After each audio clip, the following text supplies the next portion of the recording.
Kendrick Lamar, Humble. Got it. Humble by Kendrick Lamar. She got it. Here it is on Spotify. There you go. Okay.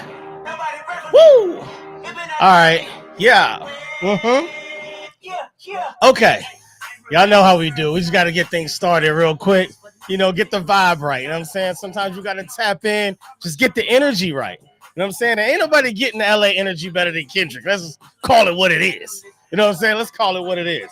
Okay. Let me shut that down before they flag the video. Hello, world. Hello, America. Hello, you. It is your new best friend, Cashmere, California, and this is the Pod is Good podcast. This is episode 18. Let's go. Episode 18. Pod is good. And all the time. If you know, you know. If you don't, keep listening. You'll find out. We got another great show for y'all today. I'm super excited. Super excited. The conversation is going to go in a lot of directions.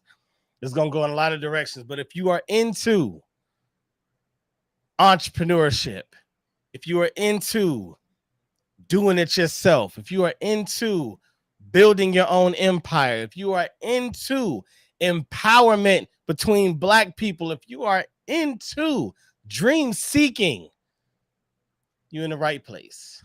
You in the right place. Welcome. You could have been anywhere in here, anywhere in the world, but you're here with us. We appreciate that. Make sure you tap into the chat. You know, stay focused. Listen, take notes, whatever you got to do. You got a question from my guest or myself, go ahead and put it in the chat. We'll be obliged to take on all questions and comments. We appreciate it. Without further ado, ladies and gentlemen, I want to get into this episode 18. Wow. What's really going on, Marvin Gaye? What's going on? I'm telling you, 18? We in here. I'm feeling something today. I don't know about the number 18. Maybe it's because that's when, you break up out the house. The hair on your chest means something now because, you get your own plus for your own spot. I don't know what it is, but I'm feeling something about this 18th episode today. I don't know. We're going to find out if I was onto something or if I was wilding out. All right, let's see. Ladies and gentlemen, I have a new friend of mine that I met in a very interesting way. I think I'm going to save that because it's a really cool story that a lot of you may be interested in. So I'll save that until he's here in the studio. But I got to let you know, this guy, the moment I met him, we kicked it off joking. Y'all know how we do. You know what I'm saying? We joking and making fun of stuff. You know how I go. And immediately we link. We start talking business. Start telling me about, endeavors he's got going on, creations he's coming up with, showing me photos of them putting things. And I'm like, whoa, okay, bro. Okay, slow down. You got it. Okay. And so after we began the Pod is Good podcast, I was like, there's certain people that I have to make sure make it on the show within the first 25 episodes. This gentleman made it on episode 18. Ladies and gentlemen, coming to the studio, my man, Chris Thomas. What's good with you? What's good? Good, James? How you feeling, family? Feeling good, man. Feeling motivated as usual, man. Yes, sir. Working hard, trying to keep that mind state. Man. Moving to the right direction at all times. You know what I mean? That's you hit it on the head. That's the hardest part. Keeping the mindset. Keeping the mind state through the garbage, you know what I'm saying? Through the mess, still keeping that forward mind state, man. Yeah, at all times. All right, let's first get into, as I kind of alluded in the introduction, how and where we met. Yeah. Me and my man Chris met way out in the Pacific Ocean. Way out in the middle of the ocean, man. Shout out to Ranger 85. We on the Ranger 85 fishing boat. Shout out to Channel Islands. Shout out to Channel Islands. We out there deep sea fishing. Yo, was that your first time? Nah, man. I go once, twice a year, man. We go. Nice. And it's deep sea fishing. Like, not only is it deep down, but you deep out there, right? We get on the boat at 10 p.m. Right. The boat travels until 6 a.m. all the way out into where, you can't see anything. You know what I'm saying? And if nobody's ever been on a ship that's going out into the ocean, you don't understand how far. Yeah. Yeah. 8-hour boat ride is. I mean, yeah, man. It's deep. You don't see nothing. By the time you get out there, it's just nothing. You wake up to just blue. You see, like, you think like, damn, they navigated by the stars. But when you out there, you're like, what else is you going to do, man? There's nothing. There's nothing. How else would you navigate, man? Right. If not by the stars, Not by the stars, which is a crazy. Nothing out there. But see, that's the beauty of God, though. It's like God gave us the stars and didn't move them around. Like, he could have did a whole nother design, and every night the stars in a different spot. You really would have been thrown off. Yeah. It'd have been a whole lot of non-discovering. It'd have just been a whole lot of lost at sea. You know what I mean? For real. But yeah, man. Yeah, so I love going out there, though. You go once or twice every year. That was my third time going. Yeah. Mr. Rice charters the boat. Yes, sir. Mr. Rice he's my mom's husband. You know what I'm saying? I still call him Mr. Rice. I respect him. Yeah, that's my step pops. So respect. He's a franchiser. Yep. And a Popeye's chicken franchiser. So he's living that life that a lot of us want to have around that age. He's able to charter a boat. Right. Get all his homies from church to the business associates, his accountants, which is a smart way. Everybody come on out. Business. He's like, all right, my accountant, get on the boat. My this person, get on the boat. And it's like his way of relaxing and really saying and low-key fellowshipping. And it's also his way of thanking all his business associates. He gives them an experience. Some of them never went fishing. Some of them are avid fishermen. And I think it's a smart way to, it's a smart way to tighten the relationships that you've built over those years. So I'm definitely going to take a page out of that book, Dude, and, I remember when the LA Clippers corporate office called me about getting box seats. Or I forgot how they call it in the Staples Center. What used to be the Staples Center. But that was what they talked about. Like, if you have clients, your big clients that are big spenders, you can give them tickets to go to a game that maybe you weren't going to go to. What I'm saying? Hey, take your wife, take your son over to the game, blah, blah, blah. It helps build that relationship. The way Ed is doing it is on another level because he's out there with you. And it's a full on, it ain't, you're way more integrated in the moment than just going to a game, sitting there watching. You out there trying to catch fish, you celebrating, everybody catches something. Yeah, everybody catches multiple things because they hungry and these ain't it's not like fishing in the lake. Right. You drop down your reel, you put on the heaviest weights possible. Right. 12 ounce, 16 ounce. You drop that thing all the way to the bottom. It might take your whole reel all the way down there. Right. And then you hang out there for a few minutes and something biting. It could be a red snapper, it could be a barracuda. First time I went, it was barracudas. And barracudas don't make for good eating for some people. I'll eat it. I'll eat anything I catch. You know what I mean? I'll catch a squirrel. It's just that, man. Right. You want to feel that, that energy. And so first thing we did was catch barracudas. That he took a steel line, and this was first time I've seen this, but avid fishermen know about this. There's like a steel line that you tie onto your regular line because the barracuda's got long, sharp teeth, and they'll bite right through your line, and you drop it down, and they're so aggressive, and they're all huge. They're all 3 feet, 4 feet, that 3 or 4 feet. So it's a fight. Wow. Even if you don't eat them, even if you don't eat them, you get to experience the fighting of fishing. You know what I mean? That comes in. So that was my first experience, man. As soon as I dropped that thing, I got a bite. I'm reeling it up. My first catch ever is like a 3-foot sharp tooth barracuda. Now the funniest thing about catching those is that, remember, this is my first time. When I got on the boat, everybody had like a little bludgeoning tool, like some people had a little baseball, like the little Dodger bats from back in the day. It's like this big. The homie had a leather sack with a lead ball in it, which he called it a blopper, but that's like what people used to use back in mob days in the 20s. You know what I mean? It's like a leather stick, and it had a lead ball in it, and that's what like old mobsters used to beat people with. They just walk up with the leather thing. Bro, it's worse than like a sack of nickels. You know what I mean? It's a lead ball and a leather patch. And I didn't know this, but when the fish come up, when you reel it up and you call for the gapper reaches the stick down, catches the fish, throws it on top of the boat.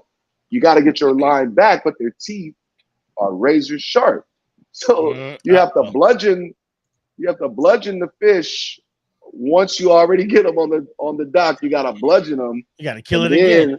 Yeah, you gotta kill it and then take out your reel. So it was the funniest thing watching a bunch of men from LA from the 70s and 80s. Whenever a fish jump up, even just for fun, you see about 3 of them come over, block, kick them, stop them. They jump on in some the old fish. game. They start jumping the fish, bro. It's on some old game bangers. So it's funny to watch your church deacon run over there and stomp out a barracuda for you to help you get your line back. Oh, bro. I need to see thought it that. was hilarious. You got to I see need it. to It's see hilarious. that. That is too. And then everybody's creative with their tools. You could just stomp them out, but it's slippery. You might bust your ass on the boat. Yeah, so everybody had their special little tool. That was what was funny to me, watching, listening to the old pastor be like, I use this leather blopper. You know what I'm saying? I just blop him when he hit the deck, bro. So that was my first time fishing with him, and I caught like 12 of those. Wow! The minute you drop it, bro, they're so aggressive. The minute you drop it, fight, you get it up, boom, beat them down. Get your line back, drop it in, snatch him up, beat him down. Throw them. 4-5 people come in, stop them out, take your line back. So after I went fishing with them on Ranger 85 out of the Channel Islands with Mr. Rice, he brings like 34, 35 of his friends. You could bring a friend. He does it every couple. He does those trips every few months for himself, and then he also does like fishing trips to Mexico and stuff. But that one that me and you go on, that's an annual thing. That's fun. I look forward to it every year. Yeah, man, I love it. We were just talking about me and a couple of my homies were talking about going for one of the half-day trips they have out here in San Diego. Yeah, you got good eating out there. They be catching yellowfin and bluefin, all kinds of Dorado, and I got to get over there too. Yeah. I wouldn't call myself a fisherman exactly after that, but after going with them a few times, I have to teach a couple of things. That was good for me as a man. It's something I've always wanted to do, was be an actual, I couldn't have that conversation with those guys at the bar, talking about the fishing stories. That's true. But now I can. It's a fun time, man. I encourage all of y'all to just go with your boys, or charter, or you don't got to charter the whole boat. It costs you like $160 total, right? You pay for your license. You can rent a reel. You can rent everything. Y'all just go out there in the deep sea, have a few drinks, smoke cigars, whatever you want to do, play some music, and go down there and do some deep sea fishing. It's different from the lake. It's a lot of action. It's a lot of hilariousness. People understand. If you ain't been a lot of stories fishing, is fishing. Lake Yeah. fishing is hoping. Yeah. Yeah. Like you're guaranteed to come home with fish. Deep sea fishing. There's no question. Now you may not get the biggest fish on the boat. You may not get the specific type of fish you wanted, but you're gonna catch fish. You're gonna catch you some fish. Period. Boy, It just ain't no way around it. Yeah. Or you're gonna catch somebody else hook. You're gonna Right. catch something. You know what I'm saying? It's about 30, 40 of y'all on the boat. So Right. it's a fun time, man. Okay. I advise anybody to do it. Real quick, I can hear me Okay. back in like your echo, like from your side. When I talk, I can hear it.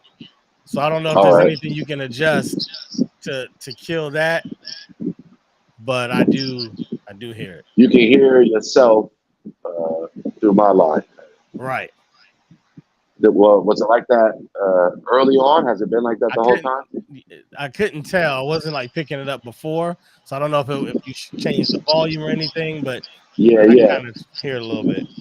Okay, let me make this adjustment real quick. All right. Now, let's see here. Settings. Yeah, man, that fish. I'm gonna turn my mic off and turn it right back on real quick. Okay, all good. I will charm everyone with continuing stories of what it's like fishing, because the true anglers out there, and I'm not professing to be one by far, though I've caught a fair share. I'm still learning, right? I'm still learning. I got a new Starist reel. I forgot the name of my the rod that I bought, so I just finally invested in my first little setup.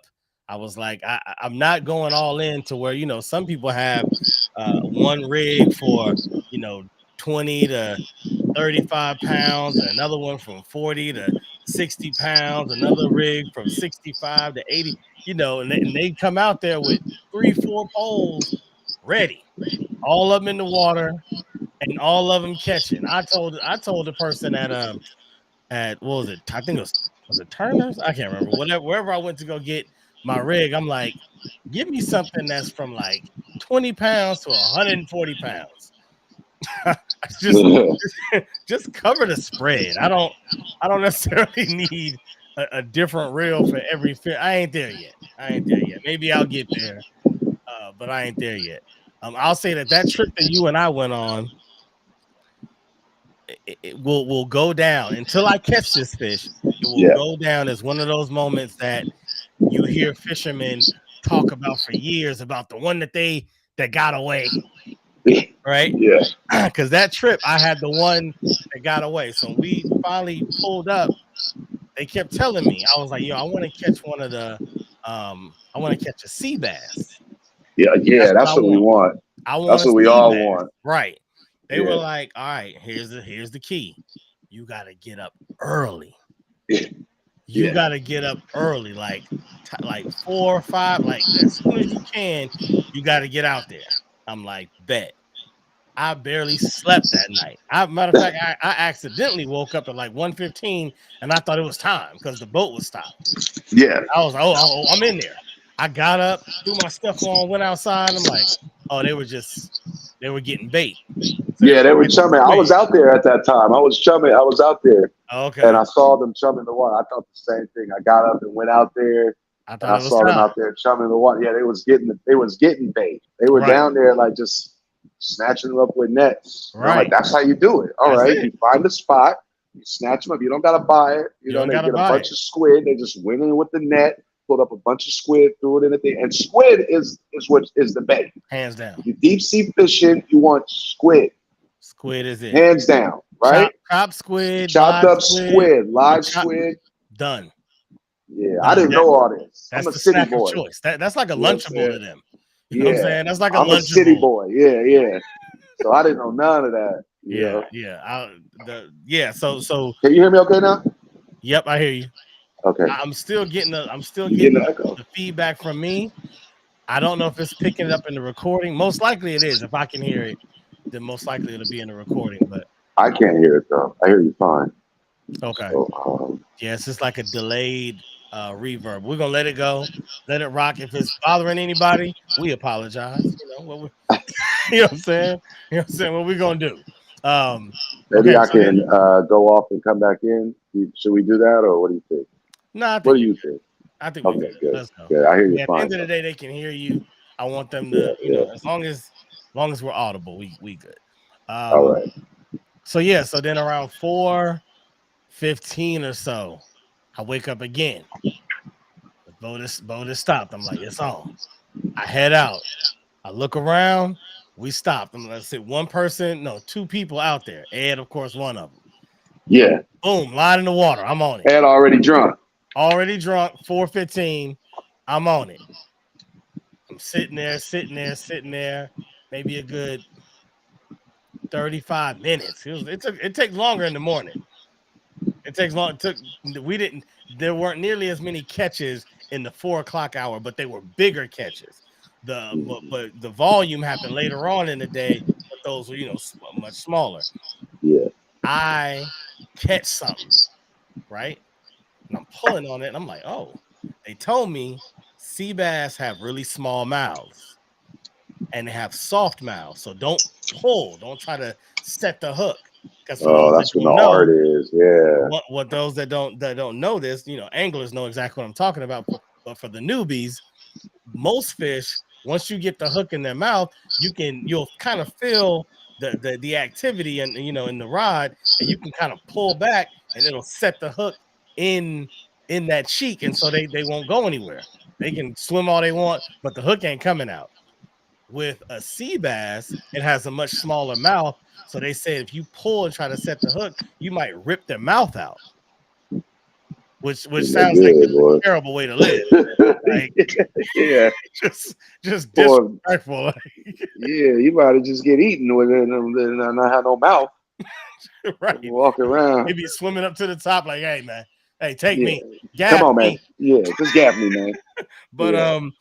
one of the what do they call them? One of the helpers. I can't think of the names right now. Yeah, yeah. But yeah, Deckhands. one of the deckhands. Thank you. They came over and he was like, "Oh, let me get it for you. Let me get it for you." So he takes it and gives me another one because he also has one.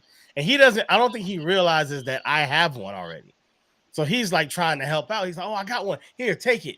I'll take yours." I'm like, "No, but I think I got one too." He's like, "No, no, no. Come on, switch." I'm like, "All right, whatever." So I go over Yeah. to his. As soon as I grab his, I'm like, "Dude, there's nothing on that."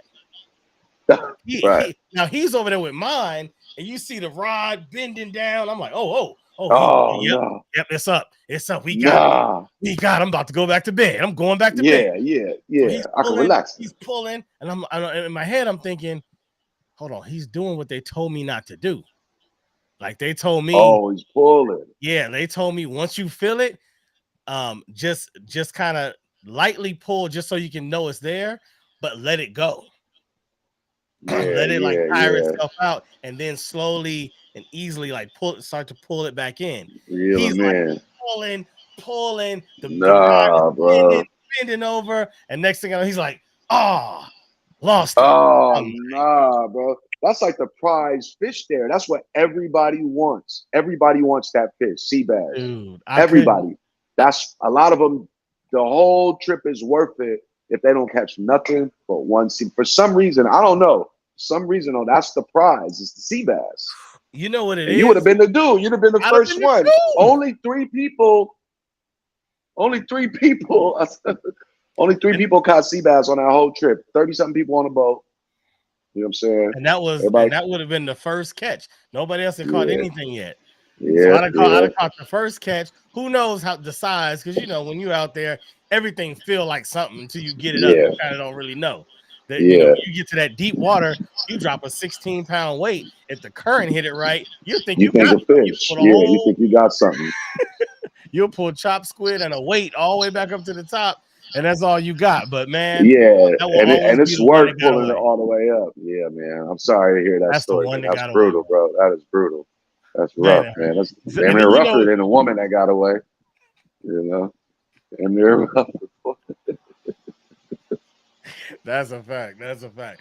All right, Chris. Jeez. Let's get into it, man. That's our introduction of how we met. Just wanted to bring everybody else into the story. We met deep sea fishing, deep into the Channel Islands, way out in the Pacific Ocean. If you haven't been, you need to go. If you've been before, you already know.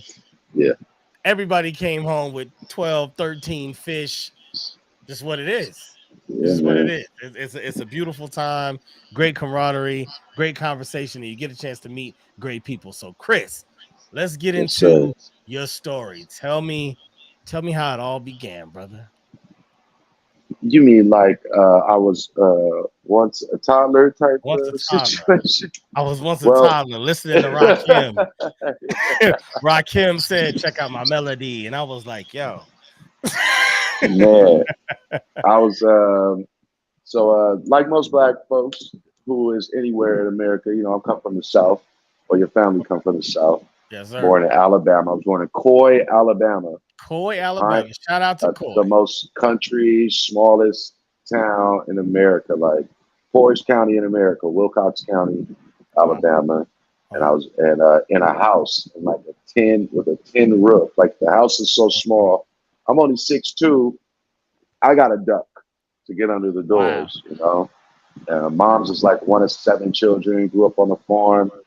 And then when I was 1, she moved right to LA, moved right to the jungles, which has got to be wild for a country woman and a young son to move from deep woods, Wilcox County, Alabama, right into the jungles in the 80s, in like 82, 81. Yeah, man. So that had to be culture shock for her. Yeah, man. So we did that, and since then, you know, I've been in LA since then. Shut up. Sorry, been in LA since then, and yeah, man, grew up in Inglewood, and what? Yeah, we lived in Inglewood for a while, all within like a 1 mile radius. So like Inglewood and like Westchester area, right by the airport. Pretty much grew up always within like 4 or 5 miles of the airport, LAX. So growing up in Inglewood, how do you feel now when you go back to the city that you grew up in? Or I mean, I don't know if you're there still, but looking around at how much different the city is, because Inglewood has taken one heck of a makeover, bro. Yeah, it has, man, and it's interesting, right? Because part of that. Part of my life was in Ladera. For those who don't really know, Ladera Heights is considered a higher end black neighborhood, right? So if you do So if you do the numbers, it's like I looked at it a while back, and out of the 10 top black neighborhoods, it's based on income, right? 7 of them were in Maryland or right around Washington D.C., right? Okay. But then the other 3 was this area in LA, up Slauson, and you know, right where Nip's talking about. It's just above that, Slauson, in between La Cienega and Crenshaw, right? It's an area called Baldwin Hills or Windsor Hills and Ladera. And together, that area, the property values there are the highest in the nation as far as black neighborhoods go. The income is about $80,000 a year for those cities in Maryland, but as far as property value goes, it's LA. So, you know, a house that's, you know, a 3-bedroom, 2-bathroom house that's in LA, in this neighborhood is $2 million, whereas the same house is found in any other area for 120. You know, that's a fact. 200,000. You know what I mean? So the value of that area, the property values are pretty high up, but comparatively, it's extra regular for LA. You know what I mean? So, but for you, sorry to cut you off, but you said that your mom moved you when you were 1, right? Right. From Alabama all the way to the Jays, to the jungle, right? Yeah. Then to Inglewood. Then to Inglewood, and then to Ladera. And then to Ladera. Yeah, we gotta hear how mom did it, because mom did it Mom's was a That's hustler, crazy. bro. Shout out Yeah, to moms. yeah. She's still a hustler. Like Wow. most people, when they think of their mothers, they have an image of her in the mind. You think of your mother. It might be her cooking. It might Yeah. be her, hugging you tight. My image is mom's at the computer at 2 a.m. You know what I'm saying? Fire. Or at the typewriter back then. I'm Fire. gonna date myself, but she's always working. At 2 Wow. a.m. She and was it was hustling. just her. Yeah, she got into real estate appraisal and then became so she was always working, writing reports Nice. at at 2 a.m. And so that neighborhood was a black neighborhood, right? Where Yeah. you see like off-brand celebrities, right? Like, you wouldn't see Magic Johnson, but you'll see Eldon Campbell, Yeah. Yeah. driving down the street, right? You're Right. not gonna see Right. you're not gonna see the top player, but you'll see like third string Clippers point Yeah. guard or Yeah. some Yeah. Danny Young or like Gary Grant. You'll see Gary Grant or Mark Jackson. You'll see Right. Mark Jackson You'll driving see down the Mark street. Jackson. Right. Yeah, Right. yeah, yeah. But Right. what's funny is that now, so and that neighborhood sits on the hill. There's an amazing view. Yeah. But now, they're integrated. It's not so much a black neighborhood anymore. You know, Oh, really? that's what's interesting. Yeah, because that's a point of pride for black folks in LA is that this little area right in the middle of the city and the only hill in the middle of the city. So Right. from this point, if you look north, you see all of Hollywood and the Yeah. Hollywood sign. If you look east, you see all of downtown. And if you look south, the view goes down. You see LAX all the way down to Palos Verdes, right? And that's Yeah. the only point in the middle of the city that is like that with those views. And Yeah. it's all black neighborhoods, right? Which is fire. Uh, Yep. Dope. right. But now, they moseying on in there because I heard an Here older they white dude come. one time. Yeah, I heard an older white dude talk about it. And he tried to say he tried to stop himself when he said it. He was like, "Oh, what area is that? Oh, that's that area." Like, yeah, it would be a great place, but and I'm thinking like, but what? It's a great place. The houses is nice, Right. everything's custom. But he Right. was about to say, You know.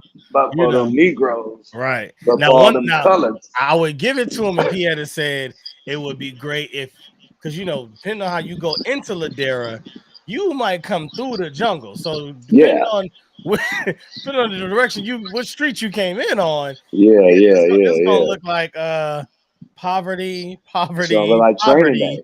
Right. And Yeah, then all yeah. of a sudden, like, oh, views to Hollywood. Like, Yeah, views to the Hollywood, it's nice cribs, crazy.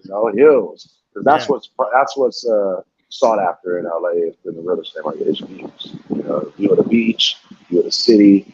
It's the views that drive the prices, right? But it's interesting to see now, especially right there, right where Nip is from, right?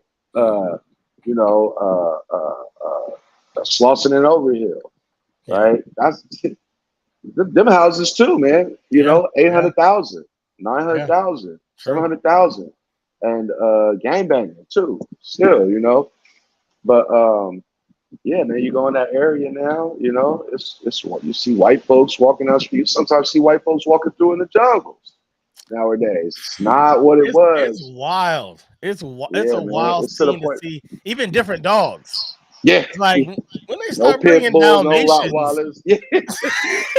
Is that a basset hound, son? Is that a corgi? right? Yo, I was just talking about that, bro. I was just talking to the homies about that. I was like, "What's the whitest dog?" And I was clear. I was like, "Corgi." That's the Queen Elizabeth dog. Homie was on that shit too. Dalmatian. It's got to be the whitest dog. I don't. Like, Yeah, nah. I might have to rock with it. I mean, Corgi is up there, Yeah. but Yeah, there's yeah, something yeah, yeah. about Dalmatian. Yeah, Dalmatian is tough. For Yeah, me, yeah, yeah. it's between purebred Dalmatian or the purebred poodles, like Right, the big poodle. the big poodles that's got Yeah, that's a shaved white dog. and they got the furry cuff links and all Yeah, that. yeah, yeah. Got the pom poms and the little hat. Right. Yeah, man. That's a pretty white dog, man. Yeah, Yeah, man. I absolutely. love dogs. Yeah, man. I wonder how that happened. If you think about it, I've never really thought, and I don't know if you know because you live there, how that neighborhood developed in that way to where you got this basically the projects at the base level, but then one of the highest valued black neighborhoods literally right in earshot of it. And within the same block. I mean, you can, for people that don't Yeah, know, you can take a walk. You yeah, can leave your house to take a 10-minute walk and be right in the middle of Ladera and just left the jungle. But that yeah, doesn't really happen anywhere else. You go to like the Hollywood Hills, you got multi-million-dollar homes. You come down the hill, you're in either Hollywood or like Westwood. All the homes still super expensive. It's like yeah. that valley. Anywhere else, you in the hills, you come down, it's still expensive. Over there, do you have any clue Yeah, how, actually, how that happened? yeah, like one thing I learned was my girl's dog, man. He might be a white dog too, but he a nigga dog. I mean, excuse my He, friends. He colored. He colored dog. he ain't like that conversation. He was like, "Hey, Yeah, I'm gonna be real with you. I kind of like poodles though. yeah, So, yeah, so watch your mouth. You know what I'm saying? Just yeah, watch yeah. your mouth." He don't do no tricks or nothing. He just he just cool. And that's better than Respect. Anyway, so I learned that in that area in Ladera that it was a lot of doctors that lived there. That it was like where all the black doctors would be, and they called it Pill Hill, right? And that there were a bunch of black doctors that lived there, and Pill Hill. yeah, Did yeah, Bill Cosby live there? hey, Barry Gordy, one of them Barrys, one of Oh them yeah, Motown fools used to live in there. Yeah. nice.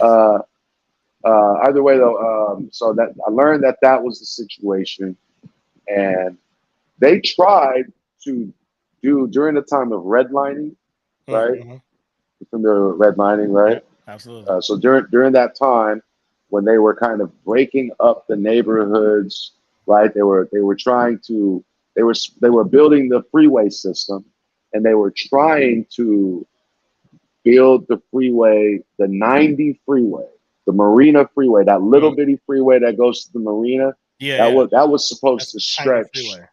Yeah, that was supposed to do a lot more, but you're not. So they wanted to put that right through that black community, Ah, and I learned that the black folks wasn't playing. It's like the chief of Inglewood Police is living there, right? The chief of the at that time, Roseanne was his name. I know his daughter, hmm. and certain black officials at that time, because you got to remember the mayor of the city around this time is Tom Bradley, right?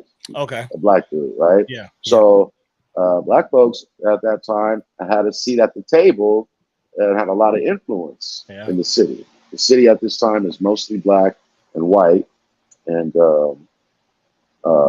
so in that area, it's lawyers, doctors, all types of serious professionals, and they did all the necessary paperwork to shut that freeway down. That's why that freeway is only like 2 miles long.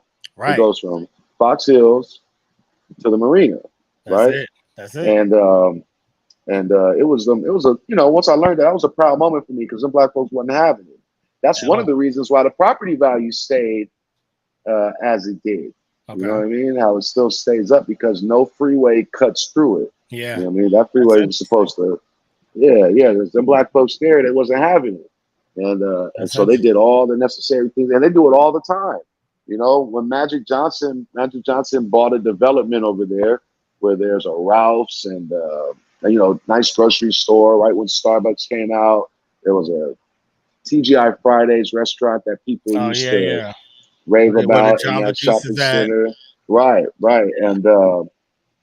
And when they were redoing that shopping center, it was those uh, smart black folks in that community that Uh-huh. fought for some simple stuff. But you wouldn't believe what some of the simple stuff does. Like they were like, you upgrading the Ralphs and the grocery stores in Santa Monica, upgrade ours.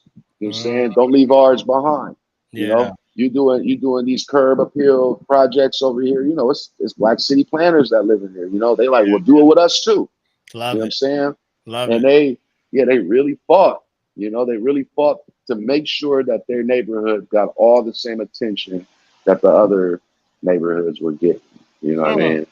And Ladera is an interesting place because of the type of people that live there, and they really fought to make sure that they weren't getting left behind while they were upgrading all the other cities, all the other, small communities, right? They, even with simple stuff like once you get on the Slauson, there's this hillside that used to be just kind of crumbled down cement. Some black folks got to the city and was like, redo this, make it nice. Here's the plans. You know what I'm saying? So it's interesting seeing how community actually works on that level. Right. And When to it this works. day, and to this day, it's still a high home values. It's still nice. Ain't no, even though you go down the street 1 mile to Overhill to the 60s, it's still, $1 million homes here. It's still the place where black folks want to live, that get a beautiful view with a nice home. Right. You know what I mean? Right. And they don't settle for any of it. Yeah. And that was a learning point for me, learning what you're supposed to do in a community to keep the value up like that, to keep it up. It's the people, it's the people that's in there. They fighting for those little things that matter. Yeah. You wouldn't believe how much that matters. Upgrade our routes, upgrade our grocery store too. Yeah. You know what I'm saying? Upgrade our elementary school too. Y'all giving out money to fix the elementary schools. Do ours too. You know what I mean? And I really think that's the key to keeping that value. That's powerful, man. It's little stuff like powerful. that I wasn't aware of. Yeah, me neither. But that's incredible to know. So that actually made me think of a different question that hopefully I'll remember. But I want to get back to my other question. So you've now told me why the hill is that way. Yeah. But the disparity is what's at the bottom of the hill. Right. So they fought hard for the top. Yeah. So right. So how did this disparity happen? How did they end up with projects at the base of one of the nicest places in America? So you got to remember though that them projects wasn't always associated with hood. You know what I'm saying? The projects were just government assisted, and it was white people. It was mostly white people that lived in the jungles at that time. And like John Crenshaw, the guy whose name is Crenshaw, his namesake, he was supposed to be a notorious racist. You know what I mean? And it's funny, it's ironic now who runs the community of his namesake, what his namesake represents, right? Right. Crenshaw, you know what I mean? And wow. And so it was like white people over there, and that area is called that's Baldwin Hills or Blair Hills, and it's all within this area, right? It's all and what is in the center of that area is oil fields that are owned by Halliburton. That's true, right? So on the outside, owned by facing Halliburton? south, on the outside facing south, of that hill, it's Ladera, right? On the north side, it's Baldwin Hills. And on the east side of this little hill in the middle of the LA basin, on the east side, that would be Windsor Hills with the east viewpoint.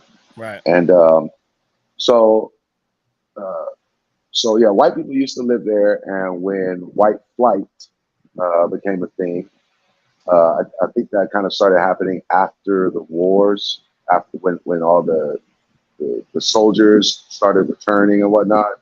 I don't know exactly how white flight specifically happened. I mean, it's probably more simple than we think. They just saw people moving in, and they didn't want no parts of that, so they all moved to Orange County, Irvine, and all that, right? Yeah.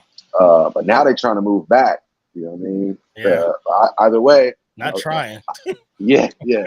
Either way, if you look at if you look at the history, I really think a lot of it has to do with the crack epidemic. The jungles wasn't called the jungles. It was called Baldwin Hills back then, Jefferson Park, and all that. And then coincidentally, they killed all of our leaders, and somehow we got a bunch of some COINTELPRO, and coincidentally at the same time, a bunch of Israeli and Russian weapons ended up, Tech 9s and Uzis ended up in that area, in the hood, right? And then all of a sudden, AIDS is a thing, and you know, and all of a sudden they just sprinkled a little crack on it, you know, and then there you have the '80s, a long period of the '80s, like in the black community was Wow. right, was tangled up with those situations, with those four things, you know. Yeah. And if you can get conspiratorial with it and go, you know, follow the path, Yeah. but it's my Follow the money. opinion. Yeah, follow the money, right? You Always. follow the money, you follow the legislation, you follow who writes the bills, who they're affiliated with. And that's Absolutely. why people get, you know, tangled up in conspiracy theories, because if you dig deep enough, you'll find some things that are interesting. Yeah. Either way, though, I think that you know that all of that changed in the '80s with those epidemics. You know what I'm saying? Because then all of a sudden, gangbang. You know how gangbanging started? It was black folks protecting themselves from the police. Right. You Right. know, Protecting that that's back neighborhood. when. Yeah, that's back when gangs used to where they wore jackets and vests, and they would be a band and a gangster, and they would walk old women across the street. You know what I'm Right. Right. saying? Like they'd Right. be Right. like They were community leaders. this harmony of like Black Panthers plus your church deacons and Yeah, and they a band. right. You know, and they got Right. Right.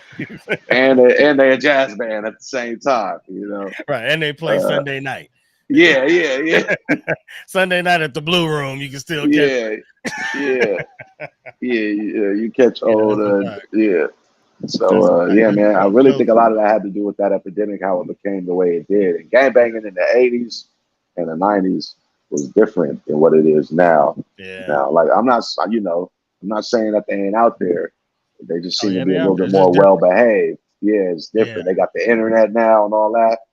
Because I remember being a kid back then, seeing, and when we lived in the Jays, we lived on Palmyra, which is one street over from the training day uh, scene, right? Mm, When the training day, when they pulled into the jungles, and they pulled it. That wasn't the jungles. The jungles is a whole mass of stuff. That was one street that was a dead end, and that was right. but how they depicted it, it don't look like that now. It don't always be, you know, hood day. They made it look Yeah. like it was hood day out there, but that's what it looked like, bro. When I Right. was a That's a kid, fact. that's what it looked like, bro. They'd be driving like you. I used to see that, like, you know, it's a realistic.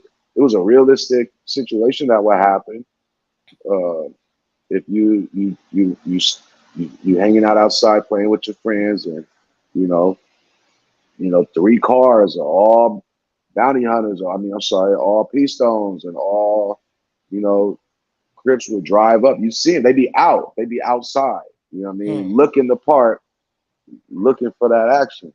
yeah. And I don't really see that anymore like I Yeah. used to. But I'm proud. I'm happy about that because you know, Right. growing up, you know, I didn't gangbang. I hooped. I played basketball, and Okay. you would always run into those situations. You'd be sitting at the bus stop in a car with six gangbangers would pull up and just start, you know, mad dogging you. And Right. you You know, like, they might here we ask you go. what size shoe you wear. Yeah, you might be like, you try to lie, be like, oh, I wear a 13. Yeah, you 9 years Right. old. You Right. know, You like, look at that yeah, some they nine. be, Give yeah, it they to be like, that's my size. You know what I'm saying? What size you wear? My size. You know what I mean? me. But Yeah. it was interesting. I Yeah. really It, think it a lot of definitely has that. changed. It's definitely changed. It's Yeah, definitely yeah. changed a lot. And so getting back to Ladera, Ladera sounds like it was on its way. I mean, I guess not completely, but it almost feels like Greenwood. Oh, it could be considered that. You Yeah, know what I'm but saying? Like it's it it's not feels quite. like it's not as evolved. It's It's because not. it's more just residential. It's It's not. residential, but It doesn't have the staples that you need to really be self-contained. kind of though. All up and down Slauson, all the way to Crenshaw at that time, all black-owned businesses.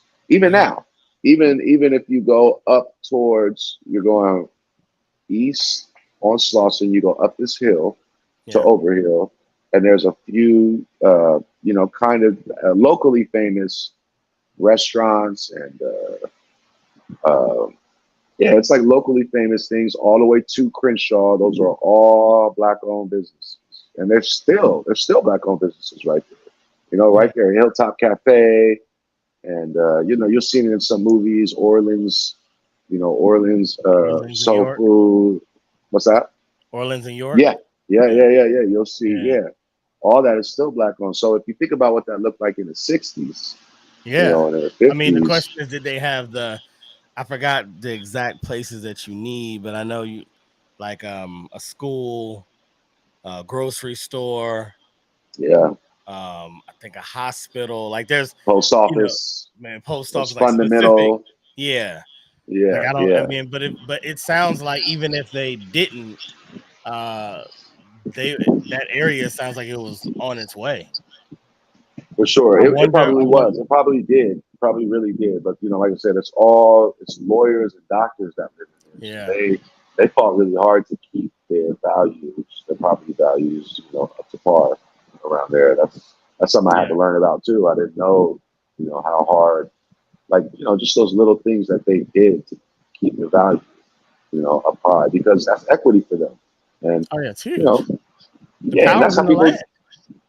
You can't do nothing on the land without the permission of the owner. Land is power. It's Land is literally power.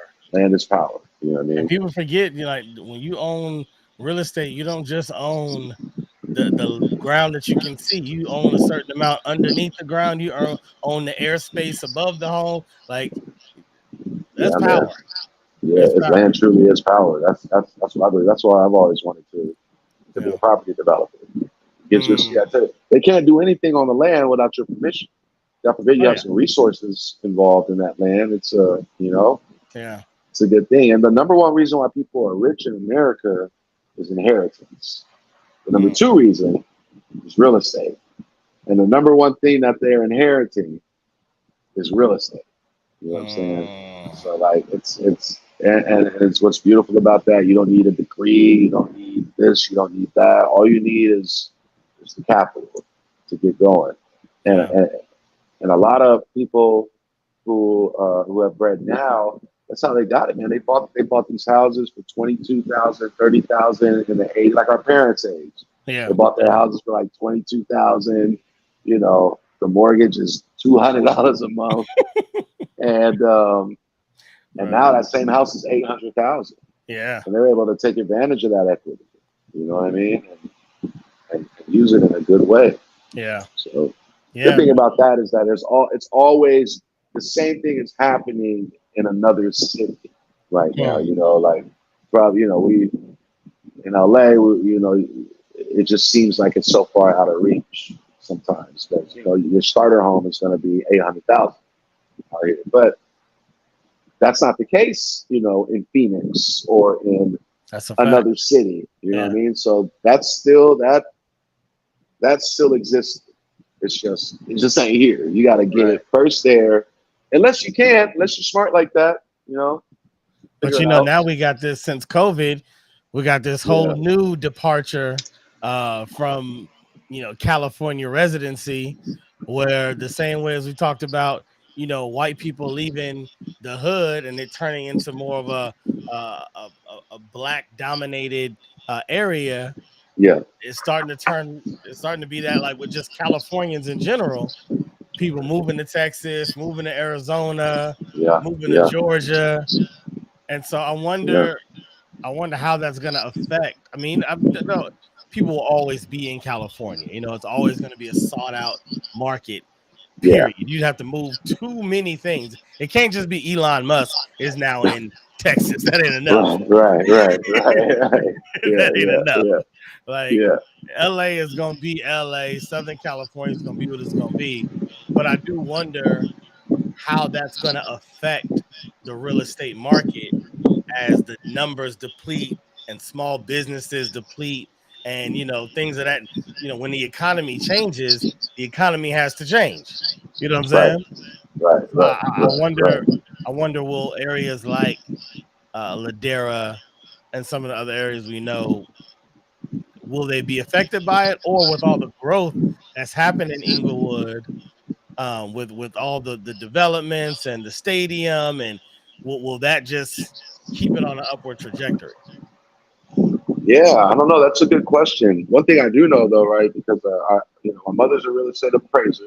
She finds out the value of houses, and I do work for her too, right? I do leg work for her, but I've been doing that for like 10, 15 years, so I learned a few things. So one of the things you got a fan on? Yeah, let me turn it on. I mean, I can hear it, but then I don't know if it's just because you had the fan on like for 100 hours straight. But looking at those pictures behind you, they look like they've been filling the fan. They just yeah, they do. They stuck like that, ain't they? They just turned over man. like They just already the fan ain't even on. They still sideways like that. Look at that.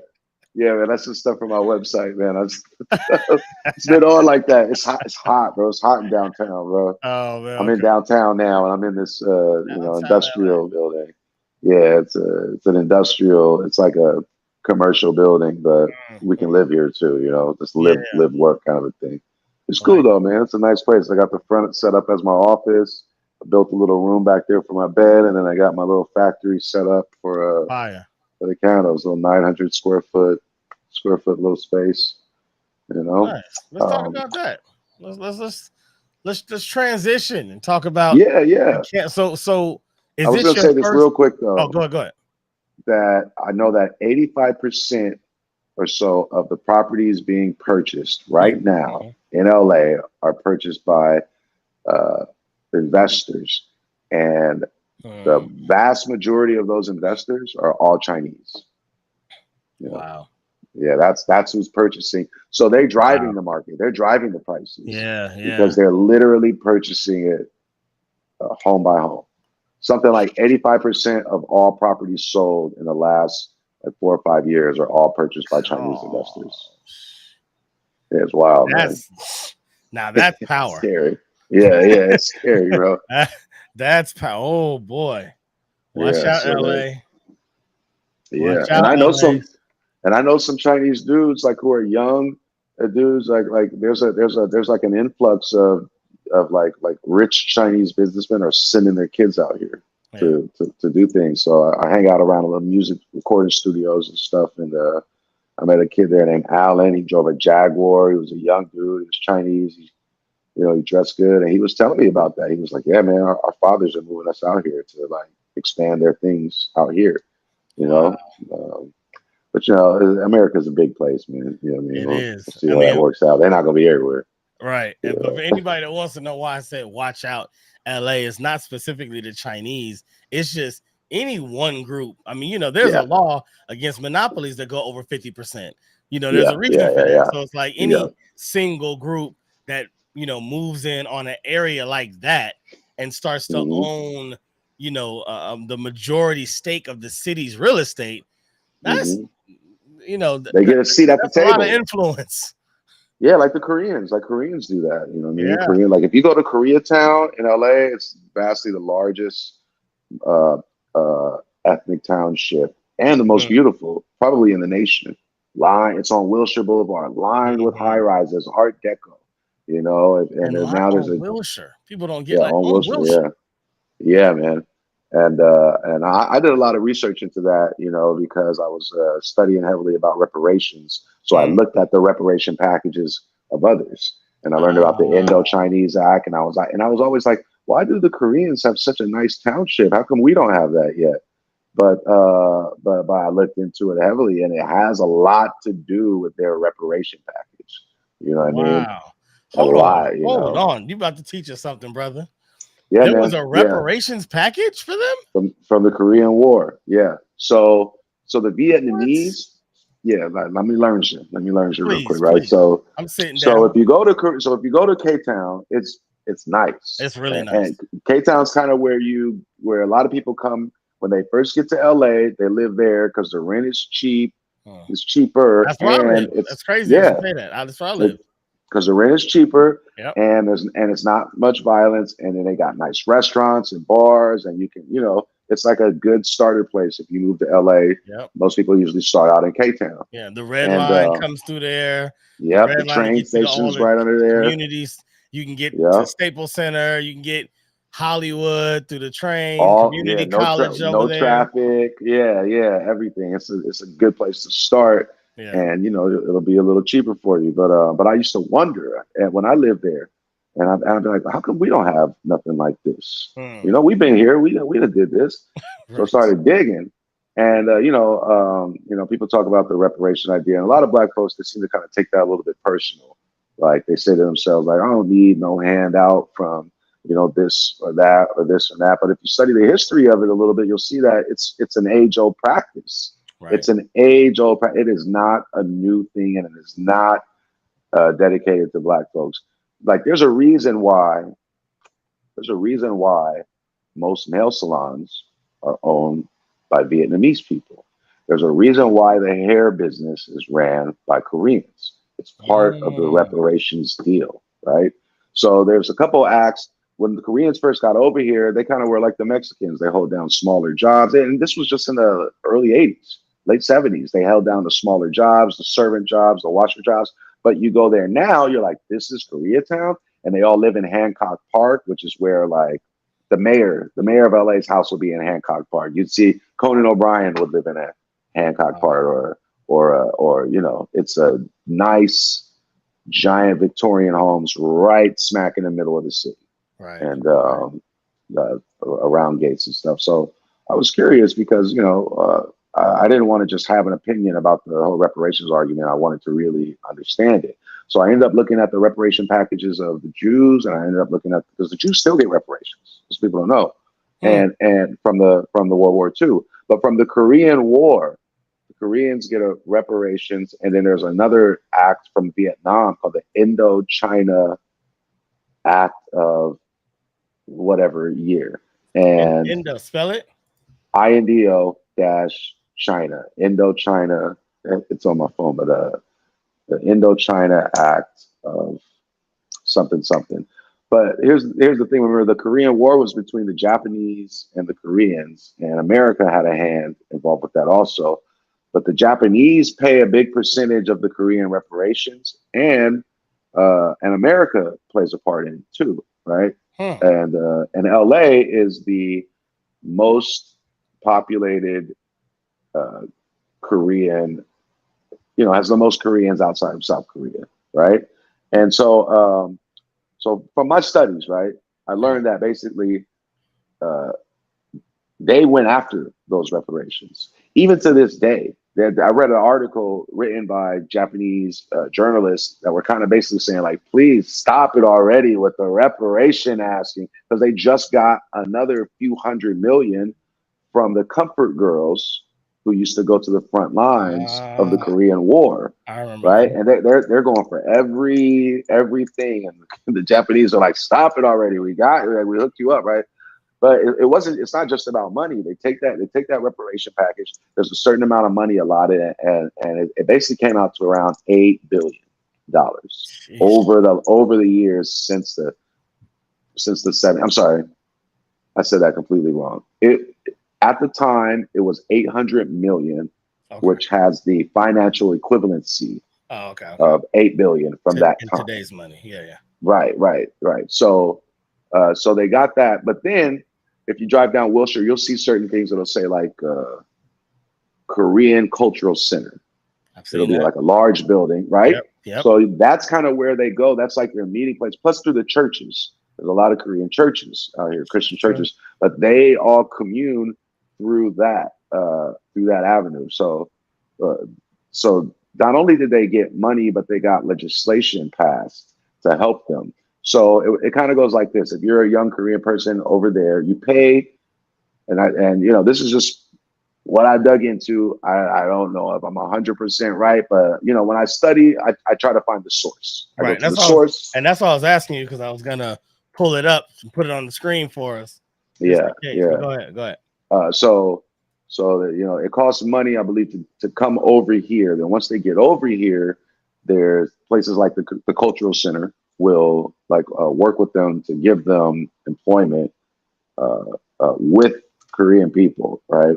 And then they got to spend a certain amount of time there doing their thing, and then once they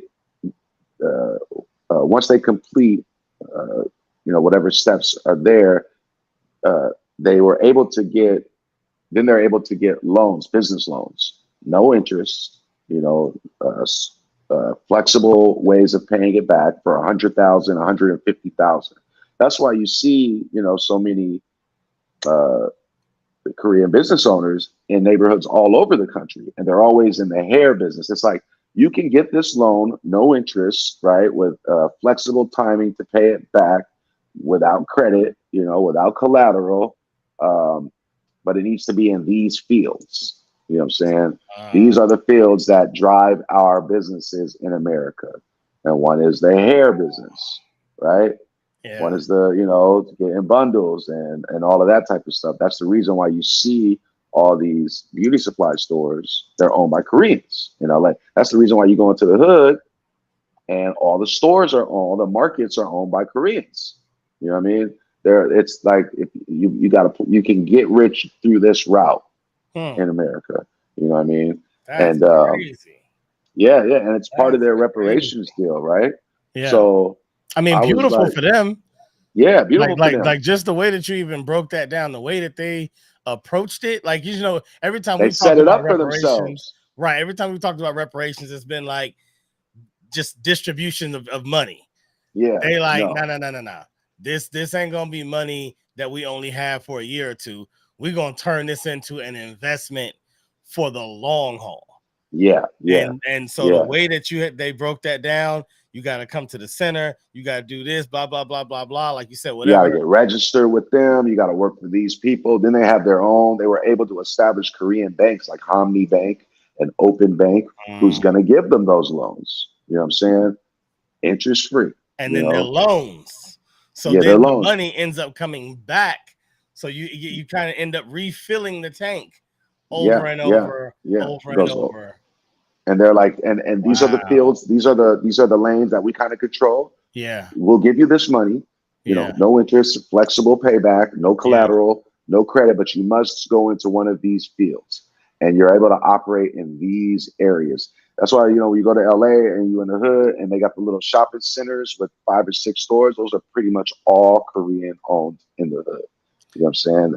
And it's weird. The Koreans and the blacks have an interesting relationship, as you can see from the LA riots back in the day. Of course. And it's a wild situation. So one of the things that I looked at that because I wanted to see how they did it. How can we do that?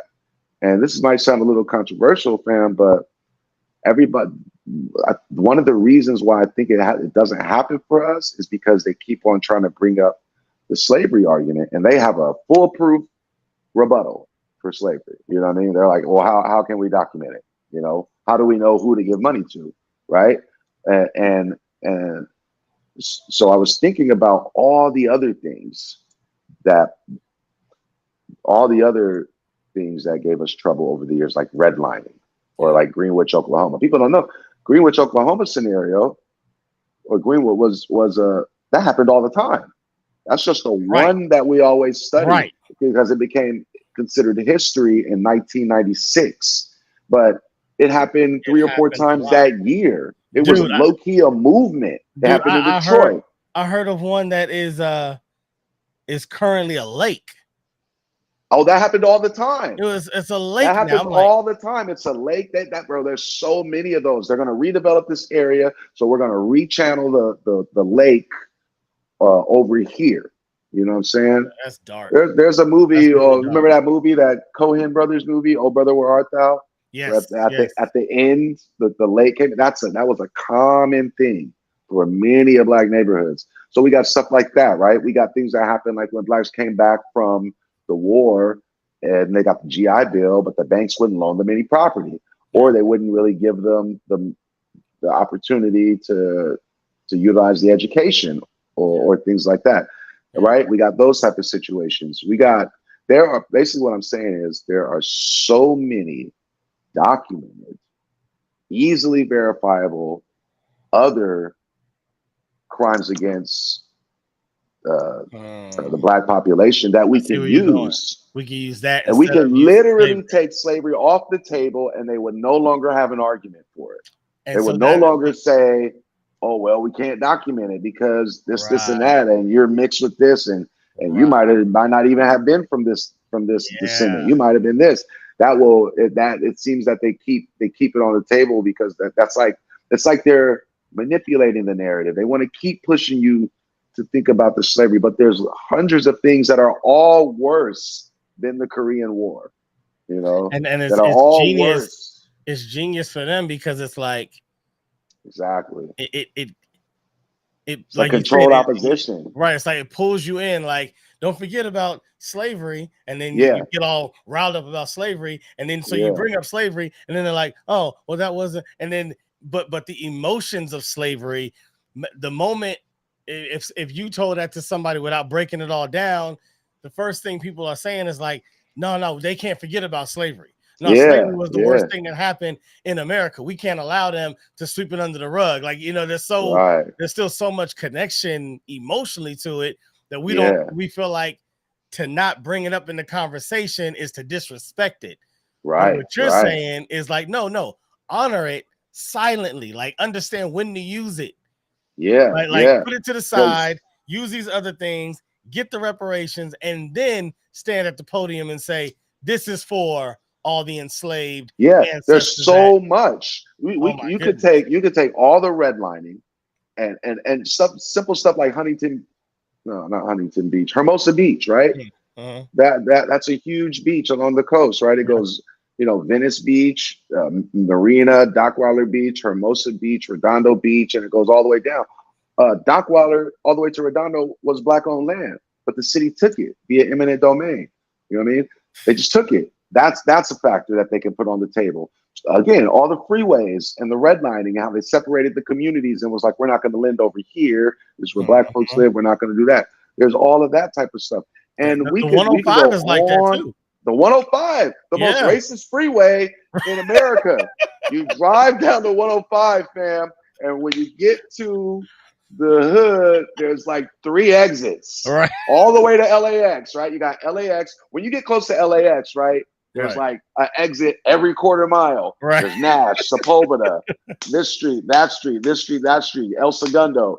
But if you're driving, but before that, there's 2 exits, fam. I never noticed that. That's so true. So, yeah, right. So there's like Prairie, and there's Crenshaw, and that's it. Then it's like the 110. Right. But if you're coming Vermont, from the 110, and you're going west on the 105, do you have Vermont? Yeah, you got Vermont. But it's that's right next to the 110. You might as well, it's right there. It's the next block is the 110. Yo, so 3 exits for like 5 miles. But then once you get past the 405, it's like 5 exit per mile. And people that don't live in LA may not understand that because they hear 3 exits and 5 miles. It's like, what's the big deal? Some places, the next exit is 5 miles. It's not a big, but in LA, we're talking about in LA within this 5 miles is probably within a 3-mile radius from LAX, one of the biggest airports, period. Now, if that's why they built it. That's why they built that freeway, so that people can come from Orange County and from other places and not drive through the hood to get to LAX. That is crazy. And then that's why it's happening. If you think about like you said, you continue down to 105, there's tons of exits after you pass the hood, even when you cross the 405 on the 405 going north and south. Yeah. But also you right about that, because now I'm thinking when you get off and you go 405, it's really only one in the hood. It's like one exit and then one exit. It's a racist freeway, fam. That freeway is a bigot. It's a racist. It's the most racist freeway in America. In America, bro. It's the 105. It's hilarious, bro. But it's like that, bro. And like for example, right? I just bought a Tahoe from my buddy who lives in Newport Beach, and we were driving down the 110, and he called the freeway something else. He was like, "Yeah, the Glen Golden Freeway," and I was like, "What are you talking about, fam?" He's like, "Well, you don't know it's called that?" I was like, "Nope. Who knows that's called that?" Right. He was like, "Yeah, this freeway was built in this like this." He was talking about the toll lane. He was like, "Yeah, this is called the something golden toll lane. It was built so that all the students from Newport Beach and Corona Del Mar and Irvine who go to USC, you know, didn't have to drive through the hood or deal with the traffic. You know what I'm saying? Like Wow. they know that. They know. We don't know that. We're just like toll lane, no traffic, I'm on. You know what I'm saying? Peasants Wow. as you drive by. Yeah, and that's really so. It's funny That's- when you hear some of that stuff, man. Like it's crazy. But really quick, back to the reparation Yes, thing. please. If Be on it. if it was done in a smart way, Hmm. the same thing could happen, Yeah, right? There's absolutely. so much ammunition aside from slavery. We don't even need slavery in the argument. The Jews get a reparation because of well, it was they say, you know, well, how many? They say 6 million people. They say were killed in the Holocaust. When honestly, if you look at an encyclopedia from back then, it says something about 3 million Jews in all of Europe. I don't know who's counting. Somebody could have wrote something. 6 million. 6 million families still get and if I was them, I'd do it too. If I could do it for black folks, I'd be like 10 billion of us run it. You know what I'm saying? And let's get it right. Right. And so Right. they You have said that. it wasn't But that was documented. for six. You said it's not documented, so don't right. don't That come at was me on for the numbers. right. That was for the period of just of what was happening in World War II, and so they still get checks to this day from that, Wow. and they did And that the was only same like thing. what, 5-year span? 6 year span, yeah. 6 years? They give it, yeah. And so they're still getting checks, and they have the same thing set up through the synagogue. The cultural situation, they give loans to each other, no interest, no collateral, no credit. Your father is Johnny Goldstein. You get a loan, build this business, pay us back. You know what I'm saying? What are we And doing, same thing black with the people? Koreans, fam. Koreans, they got that. Then now they're like, okay, let's establish some banks. Harmony Bank. Open is their new bank, but there's like 7 or 8 banks. Same thing with the Japanese, fam. Japanese too. When you go to Little Tokyo, they have Japanese banks. And I dated a girl that was Japanese. She grew up in Santa Monica, but she's a real pretty Japanese girl. She, you know, I remember taking her to the bank, and she was talking about how like the teller was like, whatever, you're Japanese, you'll give it back to us. You know what I mean? Like they treat each other like that. They have their own code of ethics that I they don't even go through. understand that. Those Yeah, words that you just said, I can't even yeah, form. that's Like, what she said. in the bank, and they said, "Don't worry about it. You'll give it back to it." I don't even understand. She said that to me, and she was talking about how racist it is for us, and like she was, you know, What? she was like she liked brothers, so she was hyper progressive, aware. trying to show, yeah. So anyway, though, but studying the Korean reparation package, all we have to do is exactly what they do, because they're all business owners before they even learn the language. They all own the properties. Like if you go, you know, there's 6 stores in this little shopping centers. By USC and all the hoods and Watts, whatever. You can go to other states. I lived in Nashville for a while. You'd see Young's clothing store where they're selling Pro Clubs, Dickies, and you know the dude behind the counter got a, you know, a beanie to the side. He got on Dickies. He's popping up. You know, like, like what's happening, bro? You 75, like, you know what I'm saying? Yeah, 75.99.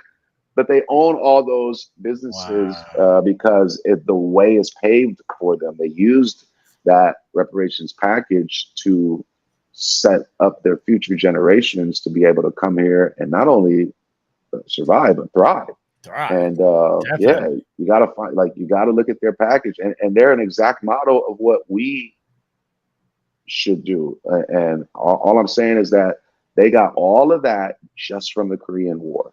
Just from that one situation in the Korean War. And the Japanese got that reparation package just because the Japanese got that reparation package just because during World War II, they they took all the Japanese men and leaders of the community who were a potential threat and put them in internment concentration camps. But they're still getting checks from that. So it's an age-old practice. We're the only ones that haven't taking those steps in the right way. Like we haven't collectively got behind each other because we, I think our own generational insecurity makes us feel as if we got our hands out, but that's not what they do. I almost think they're looking at us like, the black folks better go get their money. I don't know what they tripping on. We got our checks coming. You know, cousin Larry Fitzgeraldstein, he's got his check.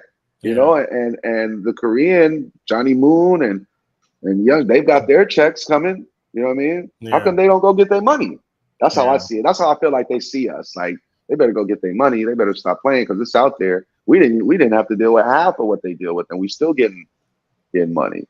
So I think the solution to all of that is to take slavery off the table for that argument's sake, just for that argument, and let's take hold of the documented things that are plentiful, that are just within reach. And if we apply that to the argument,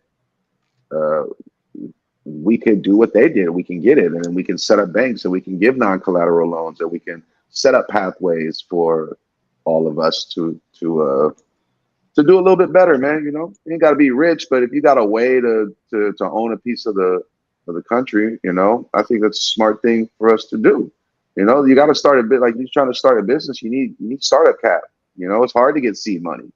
You know what I mean? Yeah, for real. I mean, the $1 million question that I'm trying to figure out, and I guess somewhere inside we feel like we might know it, though there's no real confirmation of it, is like why us? You know what I mean? Like at the end of the day, why us? Why has that not happened for us? They know, everybody knows that who has suffered the worst on this soil. So yes, maybe the argument hasn't been streamlined as strong as it could be. Maybe there's gray areas that don't have documentation. Maybe. Yeah. But at the same time, like you're saying, the money that's going out to other groups that suffered for far less time, for not even a whole generation. Sometimes it's not 6 years, right? But I'll give them a generation. And there's arguments to be made, though. Yeah, you can say that they've been persecuted over and over again, generation after generation. But that's not what they were being paid for. Like, you know what I mean? If they're being paid for documentable things, you know what I mean? And so then the question is like, why does it seem like no matter who's been done wrong, no matter who's been put down, no matter who's been set aside, when it's time to come back around, when it's time to apologize, when it's time to make it right, when it's time to, you know, do the stand-up thing, when it comes to black people, there's always like a but not them. Asterisk. Yeah, not them.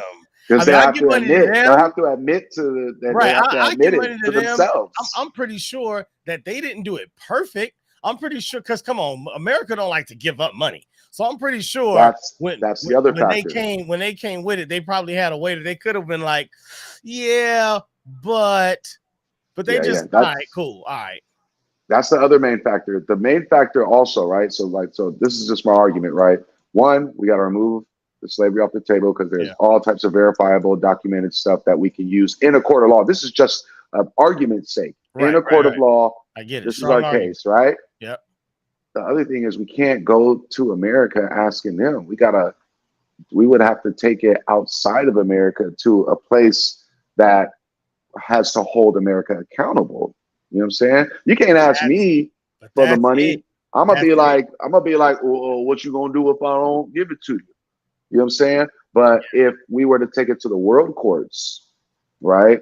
To the world courts, who have authority over just this one country, we're asking them to please, sir, can you please have more porridge? Sir, please, can you give me some of the monies? And they like, no, colored, go over there and play some basketball. But do you think? Call it great. But see, we should take it above them.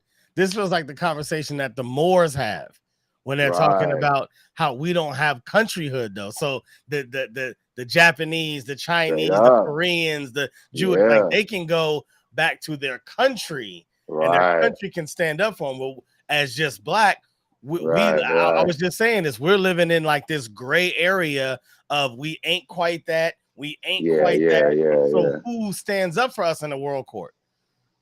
That's a good point. Yeah, man. I don't know. You know, we would have to do like we would have, you know, they gonna stand up for some money. You know what I'm saying? Like that's kind of what ends up happening, right? Like let's say for example, you're a you know you want a representative in office. They go to that representative and they're like, all right, we're gonna contribute $3 million to your campaign, but this contribution can only be accepted by you if you do these things. We want A, B, and C, right? Right. And if that person says, all right, I'll campaign for A, B, and C, then here's $3 million to your to your campaign, Right. or that type of thing. So it's like I wonder if that would work in that scenario. We'd have to offer them something, you know. And let's face it, man. You know, even though Black people are only 13 or so percent of the country, so they say, we still spent $700 billion last year in this country, which makes us that's like larger than the GDP of Mexico. You know what I'm saying? Like 12% of like if we really got smart and like got together and just all moved to one state, let's say we moved to one of the states that one cares about, like South Dakota, and we took that over and all Black folks moved there. This is would never happen, right? But it's Right. nice to think of sometimes. If we all moved there and we took our 700 billion, Yeah. right? I said, which is larger than most countries' GDPs in the world, Easily. and we brought everything together there, and the athletes and the doctors and the entrepreneurs and the salesmen and the executives, that they all operated there, and we circulated our dollar there like it did in Greenwood, where the dollar circulated 36 times, right? The Jewish community circulates this dollar like 9 times right now. The Korean community is the same thing, like 7 or 8 times before it reaches out of the hood. But Greenwich, that dollar circulated 36 times before it left. You know what I'm saying? And if we just did It's something like like hard that, to we even would fathom that. low key be like the 12th richest country in the world So if we just maybe there's got the problem. together. Maybe That is there's the a problem, because problem. they Maybe spend a we've lot of shown. money making sure we stay divided. You know what I'm Yeah. saying? Because they know we're easily united. We've shown our hand. Yeah. The They last know thing what's you up. do, in poker is show your hand. Yeah, You got to keep a yeah, game yeah, yeah. face. And so Yeah, they looking man. like, hold on, y'all got power, influence, money. Yeah. I No, mean, we're easily bro. united when you really think about it. It sounds strange, but I know me personally. I see another Black dude, I'll give him a head nod. If I see him, Yeah. you know what I mean. Right. If I see another dude and that right there alone, the other races don't really do that, No. with each other, you know what I'm saying? And so Yeah. we're easily united as long as there's a common cause. But they Yeah. spend a lot of money making sure that doesn't happen, because humans, we're programmable, bro. It's just we are. We just So sad, but we are. we just are. Yeah, yeah. So So sad. I've always been upset. Like, damn, why did they program us to be ill? Like, why did they program us to all be, geniuses or just just Yeah. good at certain things? You know what I mean? Like, I was looking at the Japanese way that the kids learn math, and I was like, have you seen that? Uh-uh. With the way that Japanese kids learn math is something crazy. It'll be like 142. I don't have it all the way down times 42, right? It'll look like 142 times 42, and then they'll have or 42 times 42. They'll make like 1, 2, 3, 4 lines and 2 lines, and then they'll do 1, 2, 3, 4 lines and then 2 lines. Right, so it kind of looks like a crisscross, right? Oh And yeah, they'll I'm just seeing that. count the dots, right? They'll just count these dots: 1, 2, 3, 4, 5, 6, 7, 8. Right? They'll just count these dots like that, and then they'll break it up into a couple sections, and whatever the dots end up is the answer. I don't really know what it is. I'm not trying to do it, but I look at that stuff. Are you still there? Yeah, See yeah. a Can you see the commercial. screen? Oh yeah, exactly. Yeah, they do that kind of thing. Like, Wow. why didn't they teach us that? Why do they? This is crazy. I've It's crazy. never seen that. Yeah. We would have all been engineers too. We'd have also all been computer programmers too. They taught me to carry the 7, carry the 5, and all that. And That's crazy. So okay, so they got 12 times 32. They got 1 blue line, 2 green line. Okay, so the blue line represents the 1, the 2 green lines represent the 2, the 3 orange lines represent the 3, then the 2 this is wild. Then the 2 pinkish lines, red lines represent the 2. And then you said they count the dots, so they count basically count the connections. intersections. Yeah, they count the So then connections. 1, 2, 3, 4, 5, 6, 7, 8, 9, 10, 11, 12, 13, 14, 15. That's only 15. Can't be 15, right? Which one are you talking about? The one right there? This one right here. Yeah, so they I'm count the missing connections, something. but they separate it into 2 parts. So they do something that kind of looks like a parentheses Oh, reversed, kind of like right? this one. Yes, kind of like that. Yeah, exactly. So they would count. So like go back. Yeah, there it is. So this one where it says 12 times 15 equals 180, right? Mhm. So those, I'm sorry, I'm pointing at it. So those 2, so the first square on the left is a 1, right? And then the middle rectangle, they count all the dots that connect inside of the middle rectangle where all the lines connect, and then that's a number, right? So that would be 8. In the middle rectangle, lines intersect. There would be 8 connection points, and then the one on the right, there would be, I think that's 8, but there would be another connection. They just count the dots. They cross them up and they put them into these sections, and then they just count the line connections, and that's the answer. This is wild. I mean, It's I crazy. honestly, unless I learned it, I honestly can't say that it's better because at a certain point There's a better one right there. Yeah, here you go, all the way to the left where it says 2, 4, 3, 6, kind of a thing. This one. Yeah. Like, let me zoom in a little bit. Shoot, where did I go? 12 times 32, maybe. 2, 4, 3, 6. This one, right?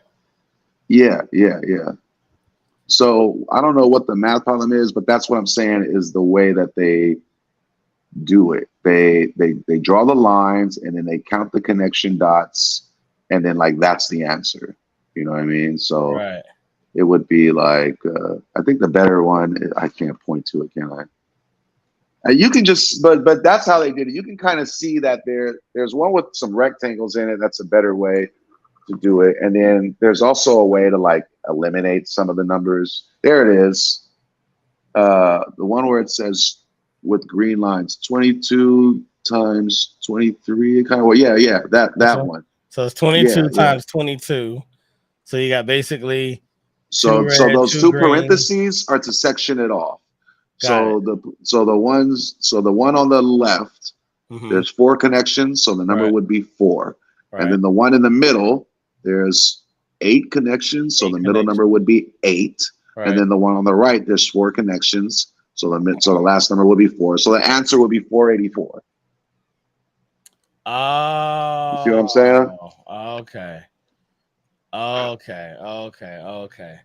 And for anybody that's listening to the audio version of the podcast, so I went to Google and typed in Japanese method of teaching math.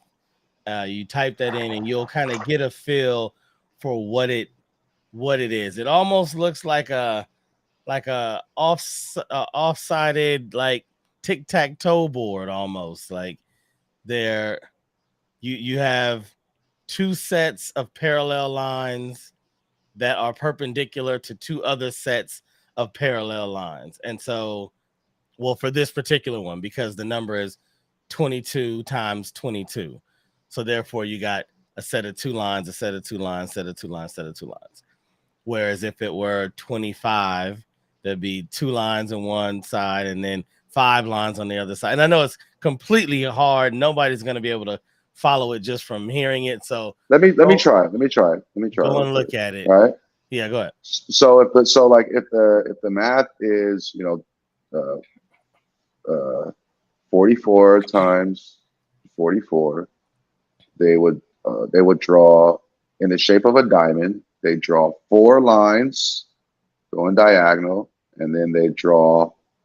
Then they make a space, and then they draw another 4 lines going the exact same way, right? And then the second number, what did I say? 42 times 22. I think so. Or whatever. Too many numbers. So Yeah. But then they draw another. They do the same thing. If let's say if the next number is 22, then they draw 2 lines, uh, in a crisscross fashion, like they're making the shape of a diamond. So it'd be 4 lines, and then if it's 42 times 42, they draw 4 lines going east to west.